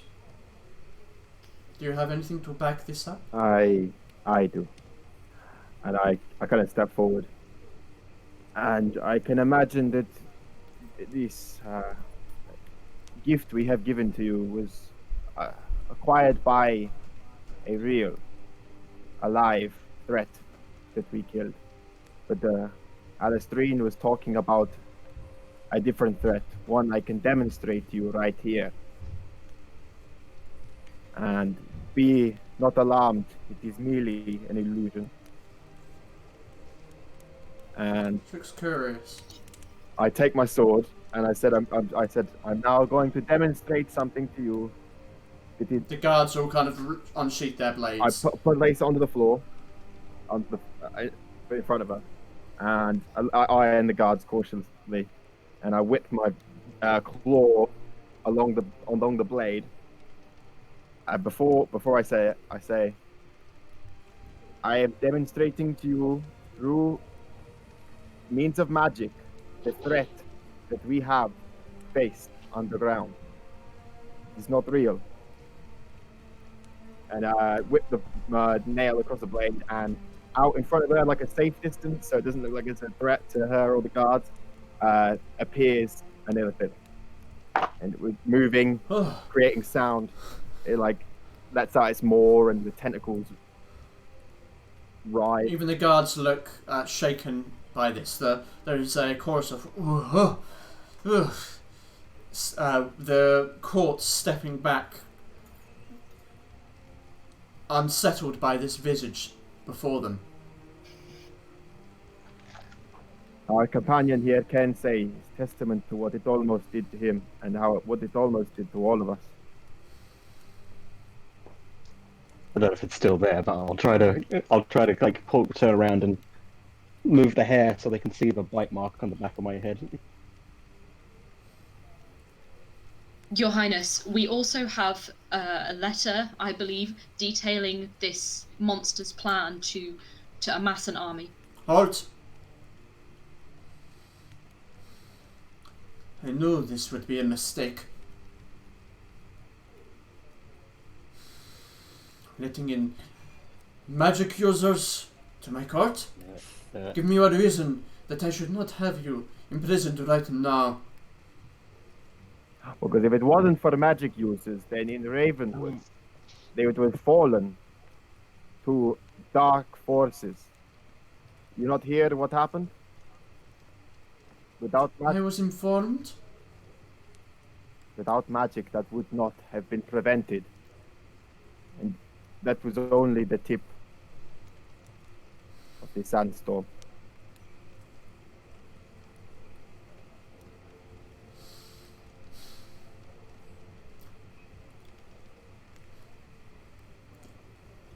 Given your title, that has been Majesty, granted to if you by the I may. Lord of Ravenwood, I will not have you imprisoned this time for your use of magic, but do so again in my presence and I will have you executed. Understood? Understood? Understood. The same.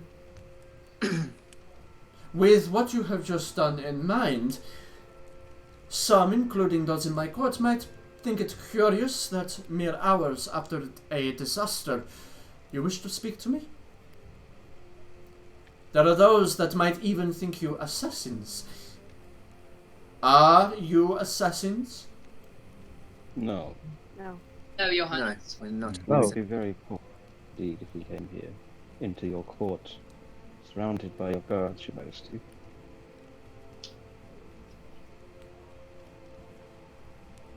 Who knows what this magic can do? If I may then, I'm not one touched by magic. I cannot attest to its nature. I do not know if you know the philosophy of my people as it once was. We too had a certain disdain for magic. I cannot attest for magic itself. As I said, am touched by it, but I can attest for the people in my party who have used certain abilities, and I assure you they have done so with only goodwill in mind.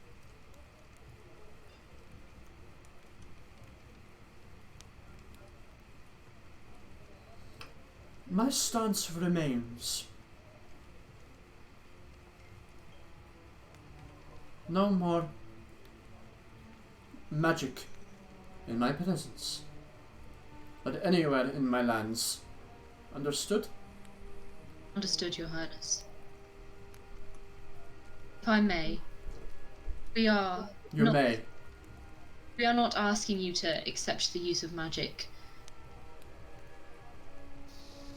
The danger that this monster poses is a threat to all four kingdoms, and we are more than aware of the political and disastrous turmoil the lands have been in for centuries, perhaps even longer.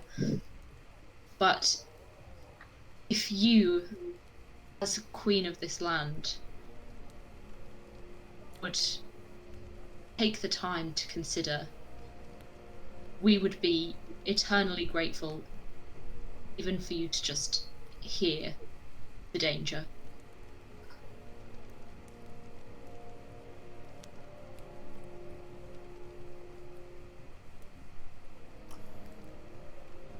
Well, let us talk a bit about danger then. If you're not assassins here to kill me, then perhaps you can shed some light on the events of today. What do you make of it? I can present only theories, Your Majesty. As you say, it seems convenient that these events would happen as we arrive in this town. However, it is not unknown that we would be here, and it seems to me as if someone might be trying to poison you against us by having this be so conveniently timed.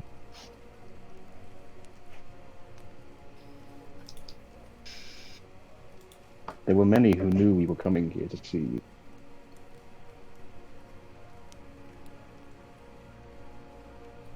You suspect a conspiracy, then? Do you? It is just an assumption, Your Majesty. It is either that, or it may even be an attack by the Foyfotians.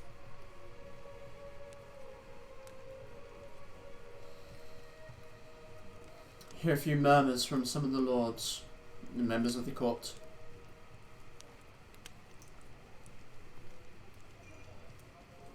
Well, they are conspiracies nonetheless.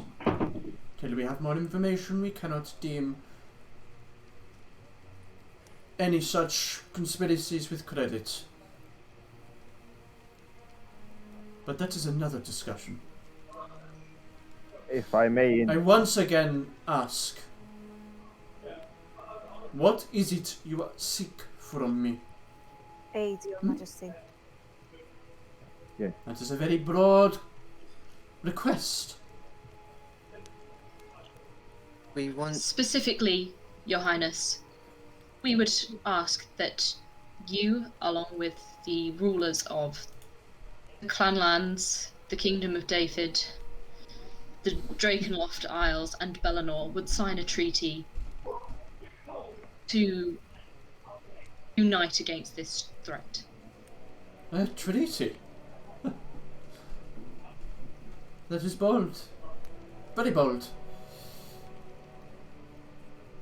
And what makes you think that any of the others, these other countries, would wish to do that?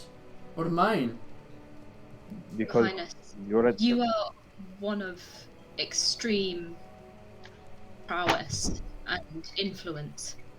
Perhaps if you, with your reputation of intelligence and love for the arts, were to sign this treaty and serve as an example to the other kingdoms, they would follow suit.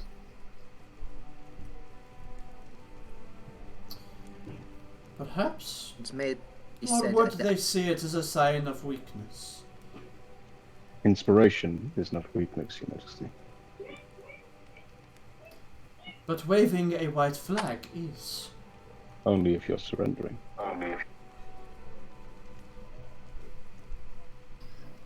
You would not be giving up any of your powers or rights, Your Highness. You would simply be keeping a close eye. You know, they say keep your friends close and your enemies closer. I am very aware of that statement. Alestine. I have members of my court from across the coast, as do theirs of members from mine.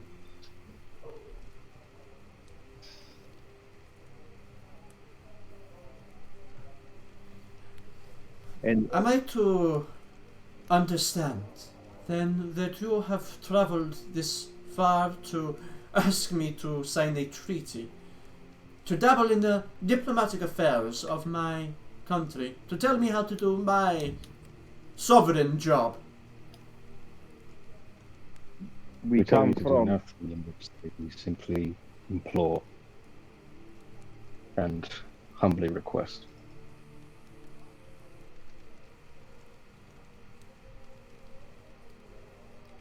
Your cat Your friend is Majesty. eager to speak. I was- it may not say much.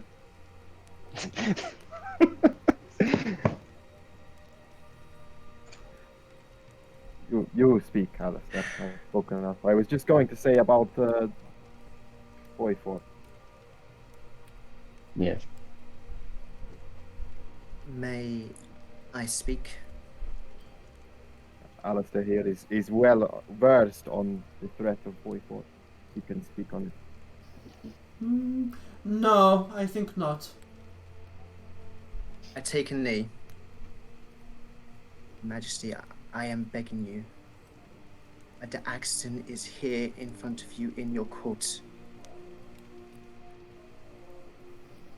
I am willing to do anything you say if you would just give me a chance.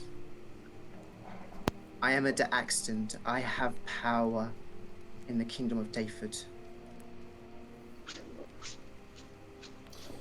Now that is what I like to see. A little humility. You may rise and speak.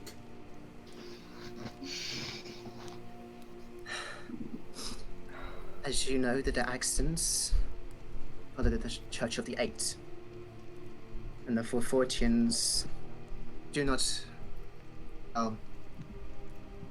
They do not agree to it, and they have waged a war against us. I am asking you here, begging that you at least give us a chance to unite the kingdoms against the threat that is the Forfortians, and then the threat that is underground. Please. I would not be here if it wasn't an urgent matter.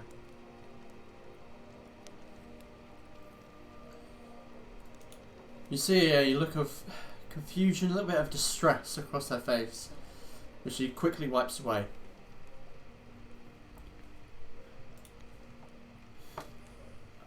And what do you see happening after this treaty is signed?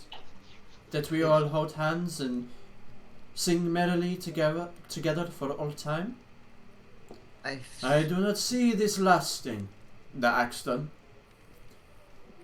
No, it will not last. But for the brief moment that it does, if you are the first person to do it, that will give you immense power. Show them that you are not just a ruler by name, but a ruler in action. To fight against threats that are bigger, and to prove as an example of the other kingdoms who have fallen far behind you.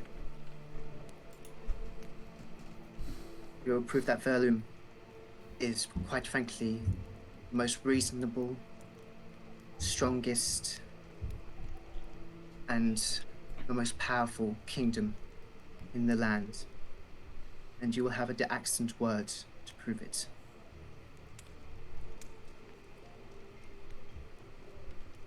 You speak pretty words, but they are filled with naivety. You see some greater threat.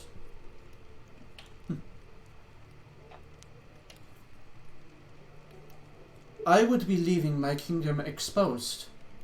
We have intrusions from the mountains to the southeast, where a new power rises. Raids along the coast by the barbarians, out towards the Great West Sea, and the Kingdom of David, your homeland, which looks upon my lands, filled with riches, with envious eyes. If I were to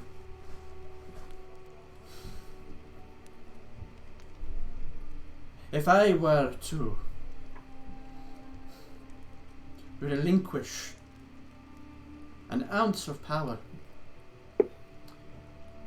who is to say that not one, if not all, these threats took advantage of that?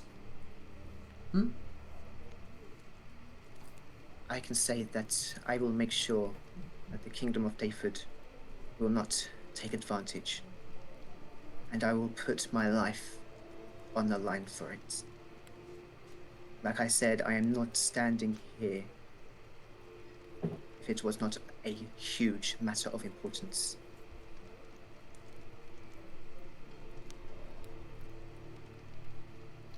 Your request is noted.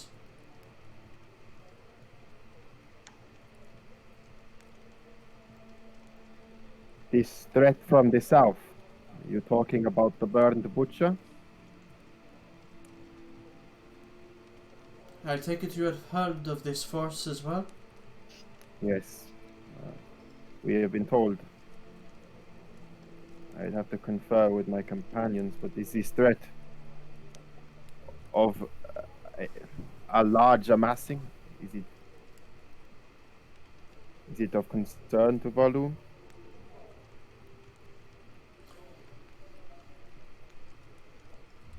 You can see her choosing her words very, very carefully. Val-Aeria is a strong, wealthy and powerful country. But there are powers that rise in the south that do incur on our land.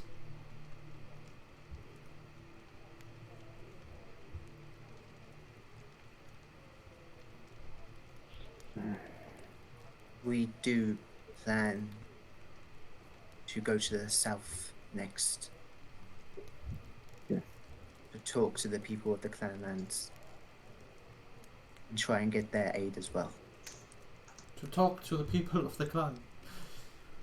As much as you can talk to them.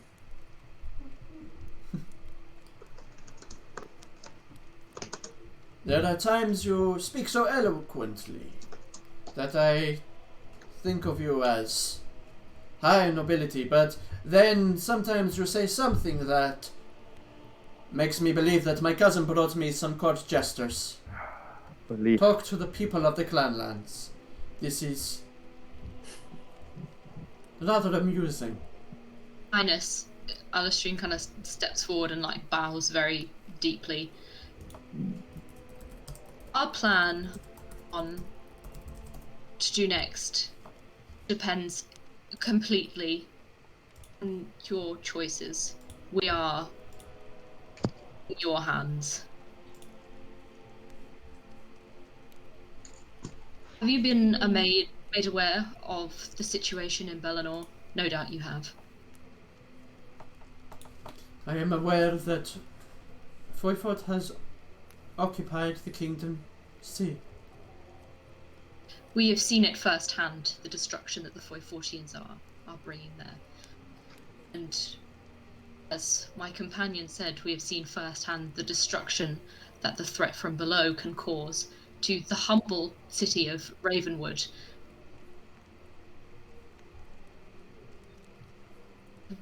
We are entirely indebted to you. If there is anything that you would ask of us, we would, of course, give it to you without hesitance. Is there anything that perhaps you could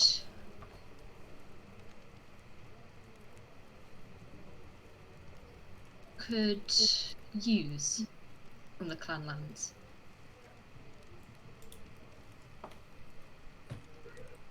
Such as?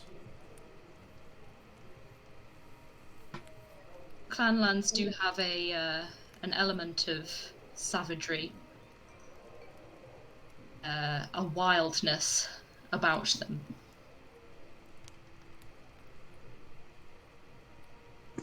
Perhaps there is something to be of use to Burloom there.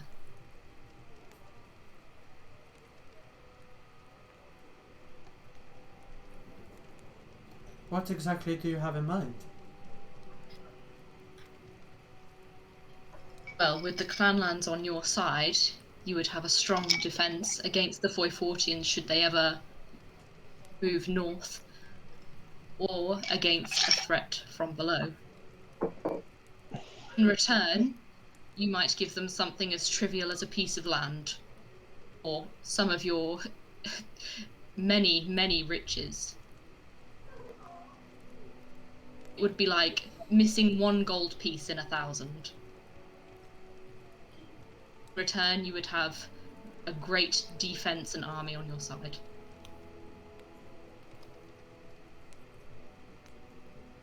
Noted.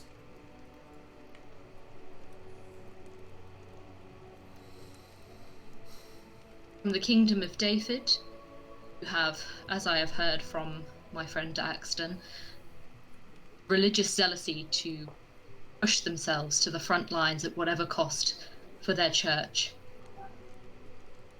That too would be a great asset to your kingdom.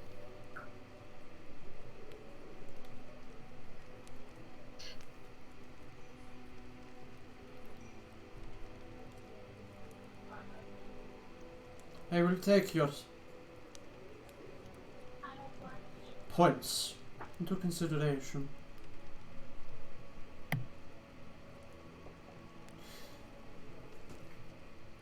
I want to ask you this.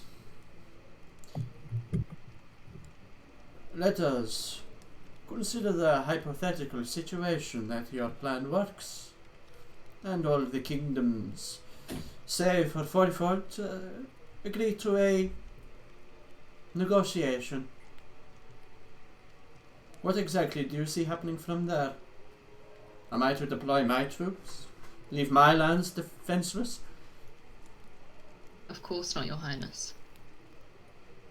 Then who will? We will.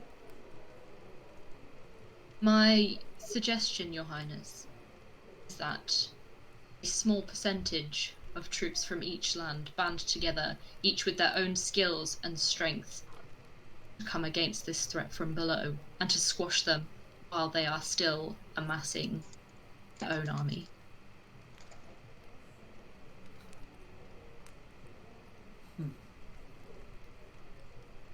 And the Foifortians?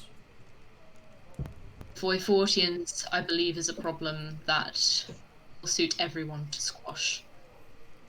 The more power they gain, the more bold they will become in their actions. If we can get all the kingdoms together, show them that they are a united power, I'm sure the Foifortians would not stand a chance against that and know they are beaten. It's more the principle of knowing when to be beaten. The Foifortians are great strategists, but no amount of strategy can overcome sheer will and power. Do you seek to liberate the once kingdom of Bellinor? Yes. I wish to So you are destroy... suggesting we invade? It was a once. I am You're su- suggesting. Oh my gosh, don't talk over. It's right. I understand sometimes that you just can't hear Yeah. when I'm speaking, so I'm kind of taking that into account. It was a once kingdom, as you said. In all technicality, Bellinor no longer exists. Precisely. But you are suggesting mounting an invasion of Foyfortian lands as a joint force. Not an Who leads invasion. this army? Sorry. Who leads this army? Who leads this alliance? A person of your choosing, Your Majesty. And you take that King Owen will agree to this? I believe that if you agree If you to are it, the first Yes, I was gonna say, if you are the first person to agree to this, you have power to choose as you will. That is a awfully innocent mindset. Majesty, we are imploring you to think not on what Bellinor is as it stands now, but what Bellinor represents. The Foyfortians, it is now a foothold that is encouraging their power to grow stronger and move to the south, to the north, wherever they so please. It is within everybody's best interest to squash this threat immediately before they become too bold. Having Bellinor as a foothold would show the Foyfortians that they are nothing against the strength of Erlum.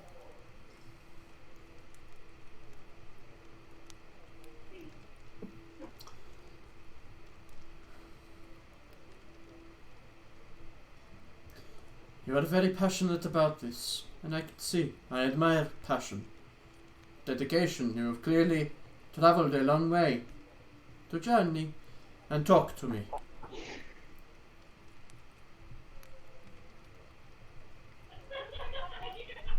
But you must understand that my kingdom, stands to lose a lot in this deal, and as such,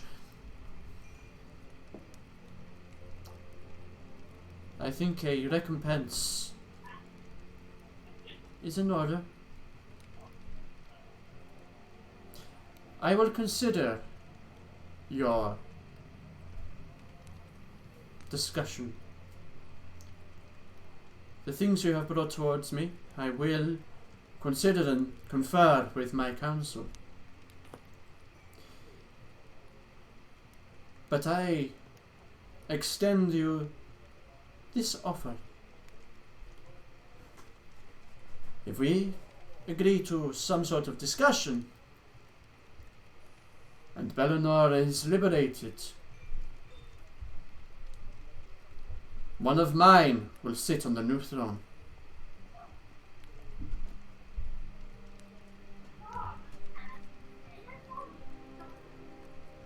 One of your children? One of mine. Sorry, I cut out there. What did you say? One of her heirs is to sit on the new throne if we make one new country.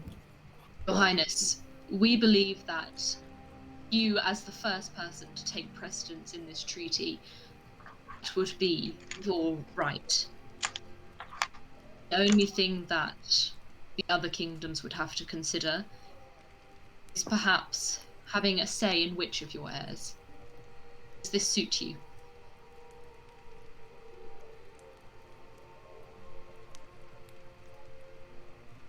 No. Then I'll Perhaps. make sure the Kingdom of Dayford does as you wish.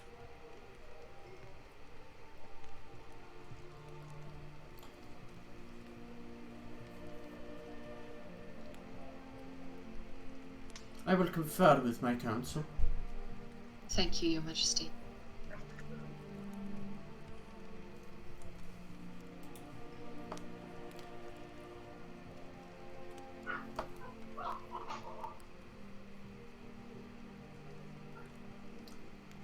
There is something else.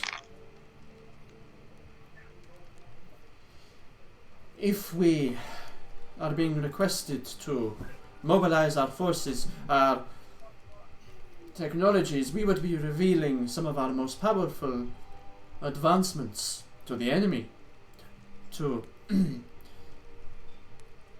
to those that would stand to gain.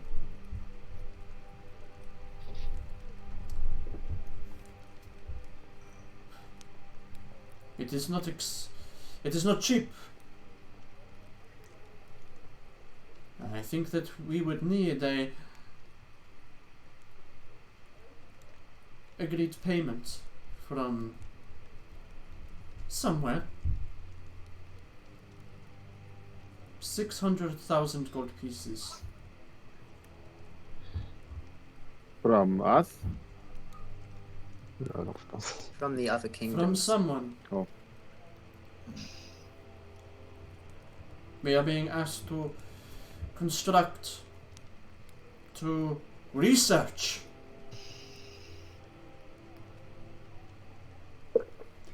As powerful as Valum is, and how proud I am of my kingdom, we do not have the facilities to construct such a scale.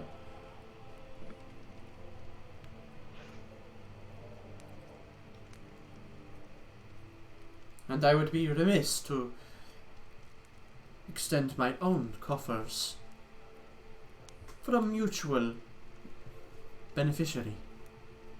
See? Yes. Good.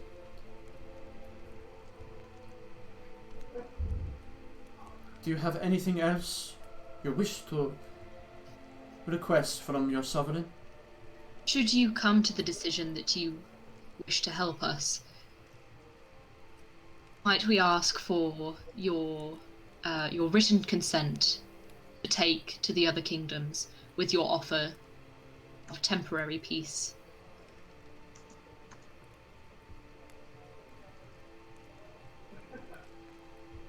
Only should you accept. We will see. We will see.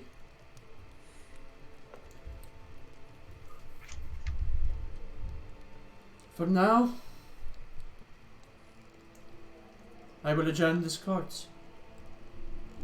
You may return to your rooms. Return to your whatever you are staying in here in the town. My council and I will confer tomorrow with this suggestion of yours. I bow deeply again. Thank you, Your Majesty. Yeah, I give a bow. As do the court. As they begin to make their way out of the numerous doors in the town hall.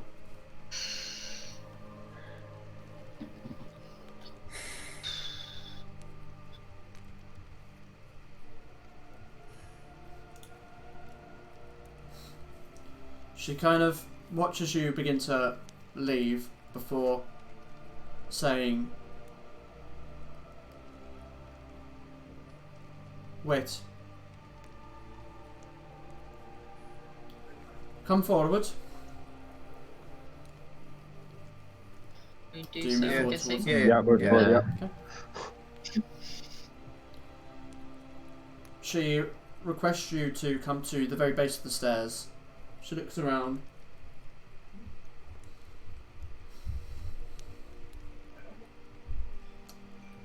I require a show of faith that you are well intentioned to this crown and this country.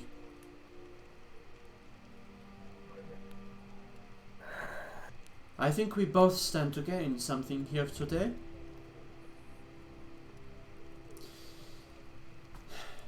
You are new of title,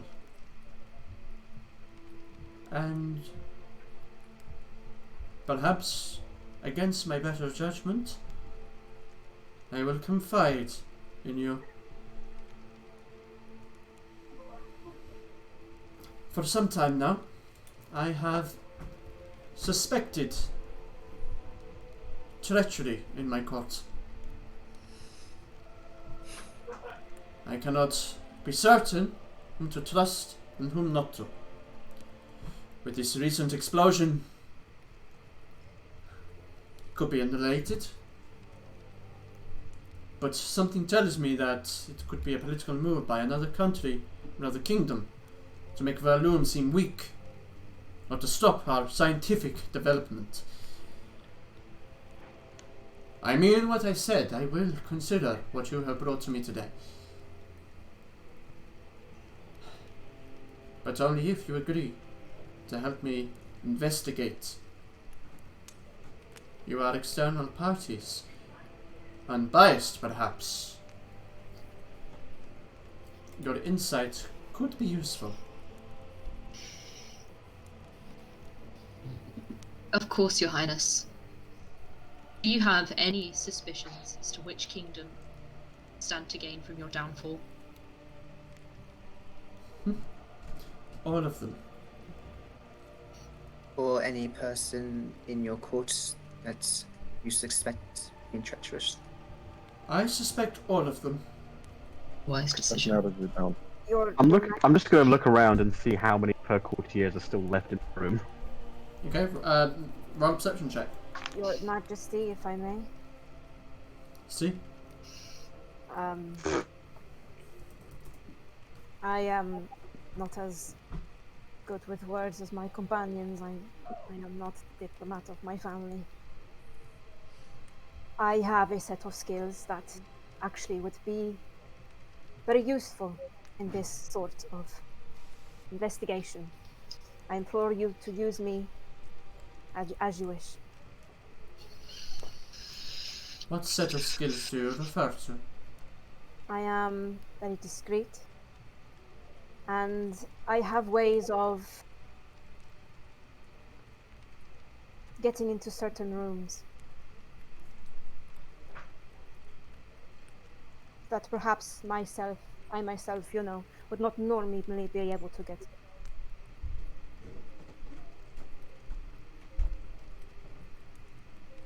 It could be Discretion is a useful tool. I would suggest you look into members of my court. There are a number that have drawn suspicion from me, Of course. in particular. May Your Highness, is there anyone who in your court was particularly close with a councilman Adler? Not to my knowledge. I know not of this Adler you speak of. He was the councilman who transformed into a demon at the fair, the Fiera de Monti. I see. I was unaware of his name.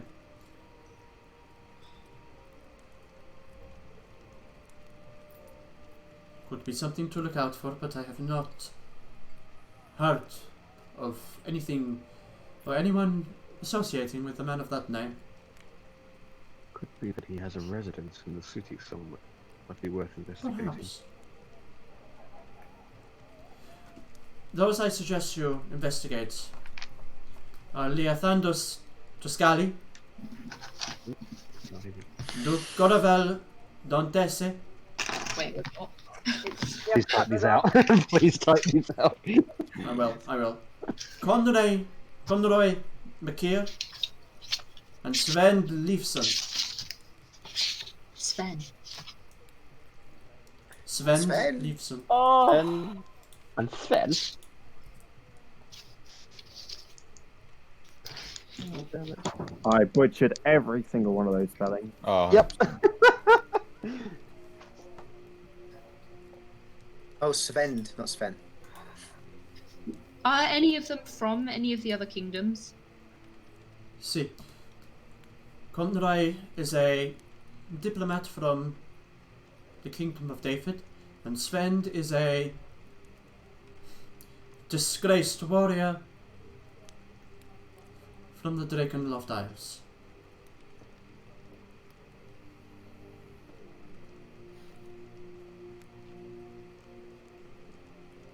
Disgraced how, might I ask?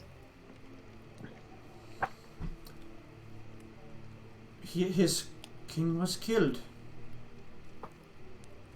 And he was banished. Or so he tells us. But everyone has their secrets. And all of these four have garnered suspicion in particular. Just, does she have like a handler, like sort of like how Mayfly did? A handler would, in what sense? No, like how Mayfly had like his butler next to him, like every now and then. Who was against him? Does she have like one? I mean, of them? she does have she has a lot of servants that come in and out, but no, not like a butler in particular. If you mean like more of an advisor, not that you've garnered. Okay. Your That's my Majesty. new buzzword, by the way. Your Majesty. It's just May we ask why these individuals in particular have piqued your curiosity? Duke Goravel was, as I was informed, away from the hall last night. Each of these came with me, my whole court journeyed here with me, and Goravel was one such who was absent last night. I have eyes and ears everywhere, and I was delightfully informed that he had disappeared from the town hall last night. Conroy and Sven, well, they, I think they speak for themselves. They are from different countries. Something like this happens, they garner my suspicion in particular.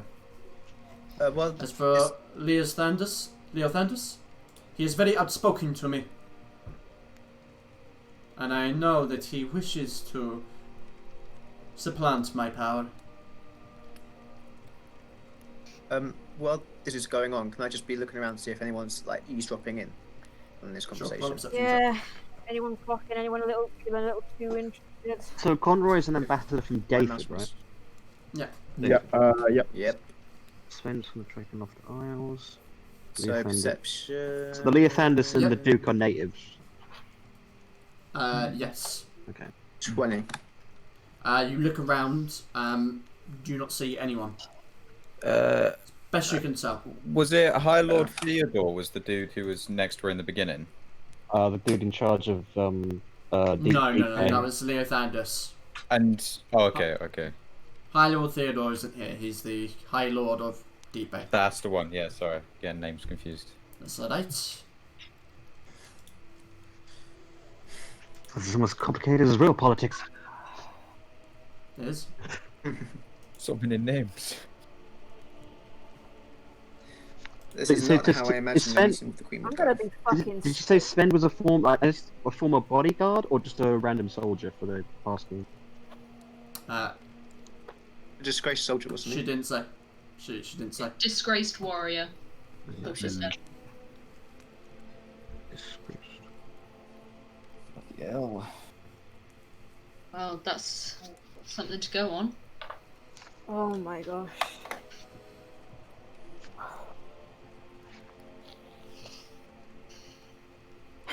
Thank you so much, Your Majesty. We will investigate these immediately.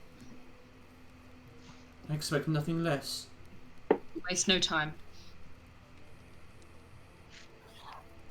Remember that the word of a queen is a powerful thing to have behind you. Do this for me and I will seriously consider your request. How insane it seems. Thank you enormously for your court and for this offer, Your Majesty. And I bow again. Your Majesty, I don't mean to be. Don't do it. Don't do I it. Do it. Storm. I have to. No, I have to ask. I have to ask. Don't do You, it. you said that I would Do be it. executed if I were to use magic, but my abilities can be very useful in routing out this treachery. And like I said, if it wasn't for magic, we may not have been able to stop King Adler. No. Councilman Adler. Councilman Adler King now. in Ravenwood.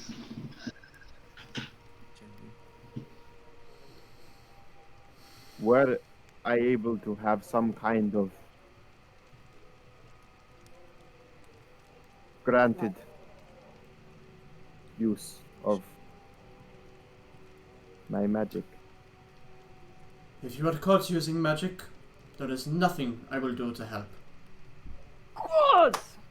That's Cool. a start. That's a start. Oh. Go. That's a start. Thank you. You... Storm, roll me an insight check. Oh, really? What? Oh, fuck. In fact, I'll let you all roll an insight check on this, Does but she find black titties adorable? 15. What, he's not black. did you say I am we were black. all right? Storm's... Yeah, it's Oh, yeah, I thought you were grey. I thought you said you were grey. and Grey, your grey, artwork's yeah, really I'm grey. I'm grey, but Ah, okay. I see. insight check with. Oh, pfft. Okay, not great rolls, but God, I really want to roll real time. I want to know why I have to. is why- that everyone rolling? Sure. Okay. Well, I mean, you're all overhearing this. So you, okay. So I'm going to say that Alistair and Storm, both of you. Okay, and Alistair 100% gets this. You know that this queen is very particular with her words. She's very definitive when a no means no. So it is interesting her use of saying, if I was you get caught. caught, Yeah. she will not Yes. help you. That is not... You get the implication that is not Usual. you're not allowed, but if you get caught, I'm not helping you. So she's Use at basically your own saying- discretion. Yeah. Yes, but no. No. Your mind flashes back to something that Lord Ravenwood said back at your meeting there, which was that even if she did want to consider magic, there are powers that be within the political system of this country that would probably make that difficult. That's what you get. Okay. If that is all, I wish to retire for the evening. Thank you, Your Majesty. Thank you, Your Majesty. A big deep bow, my tail flopping over my head. Yeah. I was just, this time I do another bow, but I gotta do it. I let the wings out. Oh, Gotta do no, it. don't ruin it. We're so close. No, it's a nice, I'm not showing off. I'm just.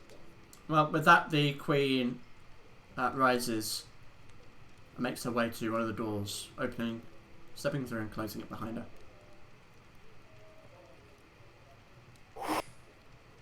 Oh my god. Bloody hell. I'm gonna be sick. Alice just walks out without saying a word. He just walks out. Fucking sick. Oh. Is Prince Enzo in the room? No, everyone's gone. You're the only people in the room. I don't think I breathed that entire encounter. I didn't breathe once. Oh, that was stressful. Got there. Let's go back to the inn. I don't want to stay here. Yes, I would like to. Yeah, Would that's like to already sleep going. after this day. You've heard? Aria? Yeah, I don't want to be in this building anymore. Aria, can I stay with you tonight, please? shit. Sure.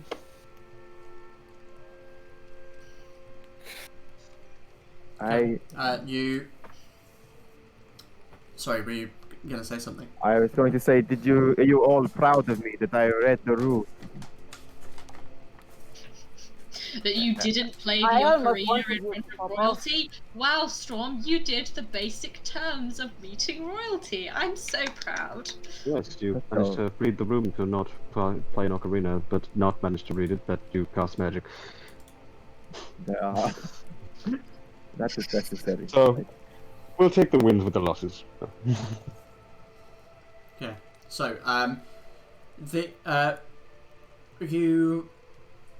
you begin to make your way out. You head out through the towards the front of the town hall, stepping through a set of double doors into like a hallway. You see an individual stood there. No more surprises. Seems to be stood, kind of waiting at one of the doors. Sat down on a bench, and hears the doors open, sees you walk out, and steps up. He has combed black hair with a receding hairline that extends to the start of his crown, short goatee with a small twirled moustache. He wears a large-breasted black jacket with red silk visible through intentional slits, slender black trousers with knee-high smart boots. There are numerous rings on his finger, including an insignia of a Val-Aeria lordship. He kind of sees you walking down and begins to kind of make a way to step towards you to have a conversation.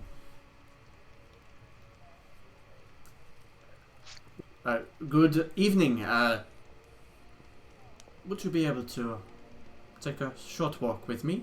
It would be rude if I did not show you the grounds of the town hall.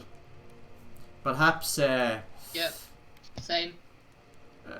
Perhaps I can show you some Insight of the check. more quiet places for those of you that seek somewhere with peace to perhaps meditate. Are you going to kill us? Well, you're going to have to find out next week because we're ending the session there. Damn it! Oh my god. Our inside checks on the way till next time. I'm so frustrated. Oh. It's like conversations So are the hardest frustrated. part of this game. It's That like, is one encounter I really wish we'd had in person. I wanted to say so much, but I didn't want to steal Oh, yeah, anyone's same. thunder and talk over Same. people. I know, it's so difficult. I just shut up. I was like, I'll just let them It's deal with it, difficult. but I wanted to say so much. I'd say has the horrible habit of just telling people things they don't want to hear. So clearly, she's not the kind of person who puts up with that. So, It's a difficult one. But, I mean, you survived it. But this is exactly Yeah, why no. Arya, I feel like that's a bit of a low bar. You didn't die. Arya went to the parties to have fun. She didn't do the business because Oh, she hates God. nobility. They're stubborn. Oh, The thing is, like, we're back in the same fucking situation we were in with Mayfly, where it's now we gotta find a traitor again. Like, god damn it, we sucked at that last time. oh, and she wants so much as well. She wants to put someone on the throne of She's a Bellator. queen. What do you that's- expect? that's- yeah, I not thought she'd be that open-minded much. because she's an I artist. don't think the throne thing is going to be as big an issue because marriages. We get someone to agree to get their heir to marry her heir. They got a whole fucking dynasty set up. The problem's going to be the That's money. a valid suggestion. That's the But money. then whose The money's gonna be the kingdom, problem. whose empire does it fall under? Oh, don't even. One thing at a Not time. David. One Hey, thing they at can a agree to time. polyamorous marriage. It's fine. Yeah. One thing at a time, please. I'll do what this guy's gonna take us around the alley and shank us first. No, let's not go with this guy. Let's get him to introduce himself, No, and if he's any of the I'm full gonna go names, around the we're alley like, and shank him. 'Cause It's been a long fucking day. They was like saying stuff like meditate, and I was like, "Fuck you mean? What do you mean Yeah, meditate?" Oh That's my so god. specific. You Uh, meditate, weirdo. Stop encroaching on my thing. Yeah. Oh my god, that was a good session, but I'm. I mean, what I will Oh, tell good. you is you did see him in the room of He's the got to be one one of of the her full names. court. the court. Yeah, he's got to be one of the I'm four worried names that we said. worried he's Leothandus. And he's gonna be like, he's gonna be like, hey, counter offer, don't work with the queen, work with me. Yeah. Then we'd be like, hey, Queenie, guess what we saw? Guess who just came and offered us to commit treason? Yeah. I mean, it's not treason, we're not citizens of Berlin. Well, not all One of of us is. One of you. If you go into a kingdom and try to overthrow the king or queen, it's still treason. Only for It's more of a Aria. It's still treason. It's a crime against the king or queen. That's just Technicalities. That's just. We'll just get executed. Aria will get like the full prison treatment. Like I'm ready to pop off. I was getting raged. Right? Speak for yourself. I don't want to be executed. Alistair's literally, if this guy tries anything, Alistair's just fucking walking off. He's had enough of this I shit. will turn you into giblets. Please get out of my way. Yeah, that's why I was like. You're the one that wanted to enter the realm of political intrigue by talking to Didn't want monarchs to, and, but it and was trying to get them to agree. I enjoyed it. It was your decision. You could have walked. I mean, you could have made the decision that to go just to go to the capital of the Foyfort and kill the king. You could have done that, but you You know what, decided that's to a good get plan. them to Can we do that come. instead? I like that plan. Yeah, can we backtrack how did like that 20 work out? seconds? I'm good I mean, at, if you want to make the journey, assassinating, let's do that instead. It would have gotten us killed. if you wanted to do that, I would roll with it. It's up to you. I'm not. I'm not here to make your decisions for you. I just create the place for you to do what you're gonna do. No way. I'm not controlling your actions. You could do it. You'd have to journey there. Don't get me wrong. You'd have to get there somehow. But I mean, it's up to you. So my Gorilla somewhere. It is basically the other side of the Ravenwoods. Wait, the other side of it? Yeah, if you We'd have to travel go back directly west from the Ravenwoods, Doesn't no, think directly east from the about the Ravenwoods. Illithid either. We've You'd be still got to unite the kingdoms because of the Yeah, Illithid. it's irrelevant. Like, even if Foy Fort's matter, we still got a bigger issue to I feel deal like with. Foy Fort's the practice round, and then the Illithids are the big deal. Go Yeah. down and kill the Illithids. Oh, we can't do that. Yes. No, I love All that. by ourselves. We'll do that. We'll take out an entire army. Hey, hey, For the entire you could hide. give it a go. You could certainly try. Oh, God. And fail. Oh, No fucking way. I'm getting off of Oh god, I 20. completely forgot the note I was about to make. Oh man. Stress. Man. Did we sign off? Not really. Oh shit! Yeah, I don't think we actually finished the show. Bye. Alright, bye. Bye. See you next week. Oh my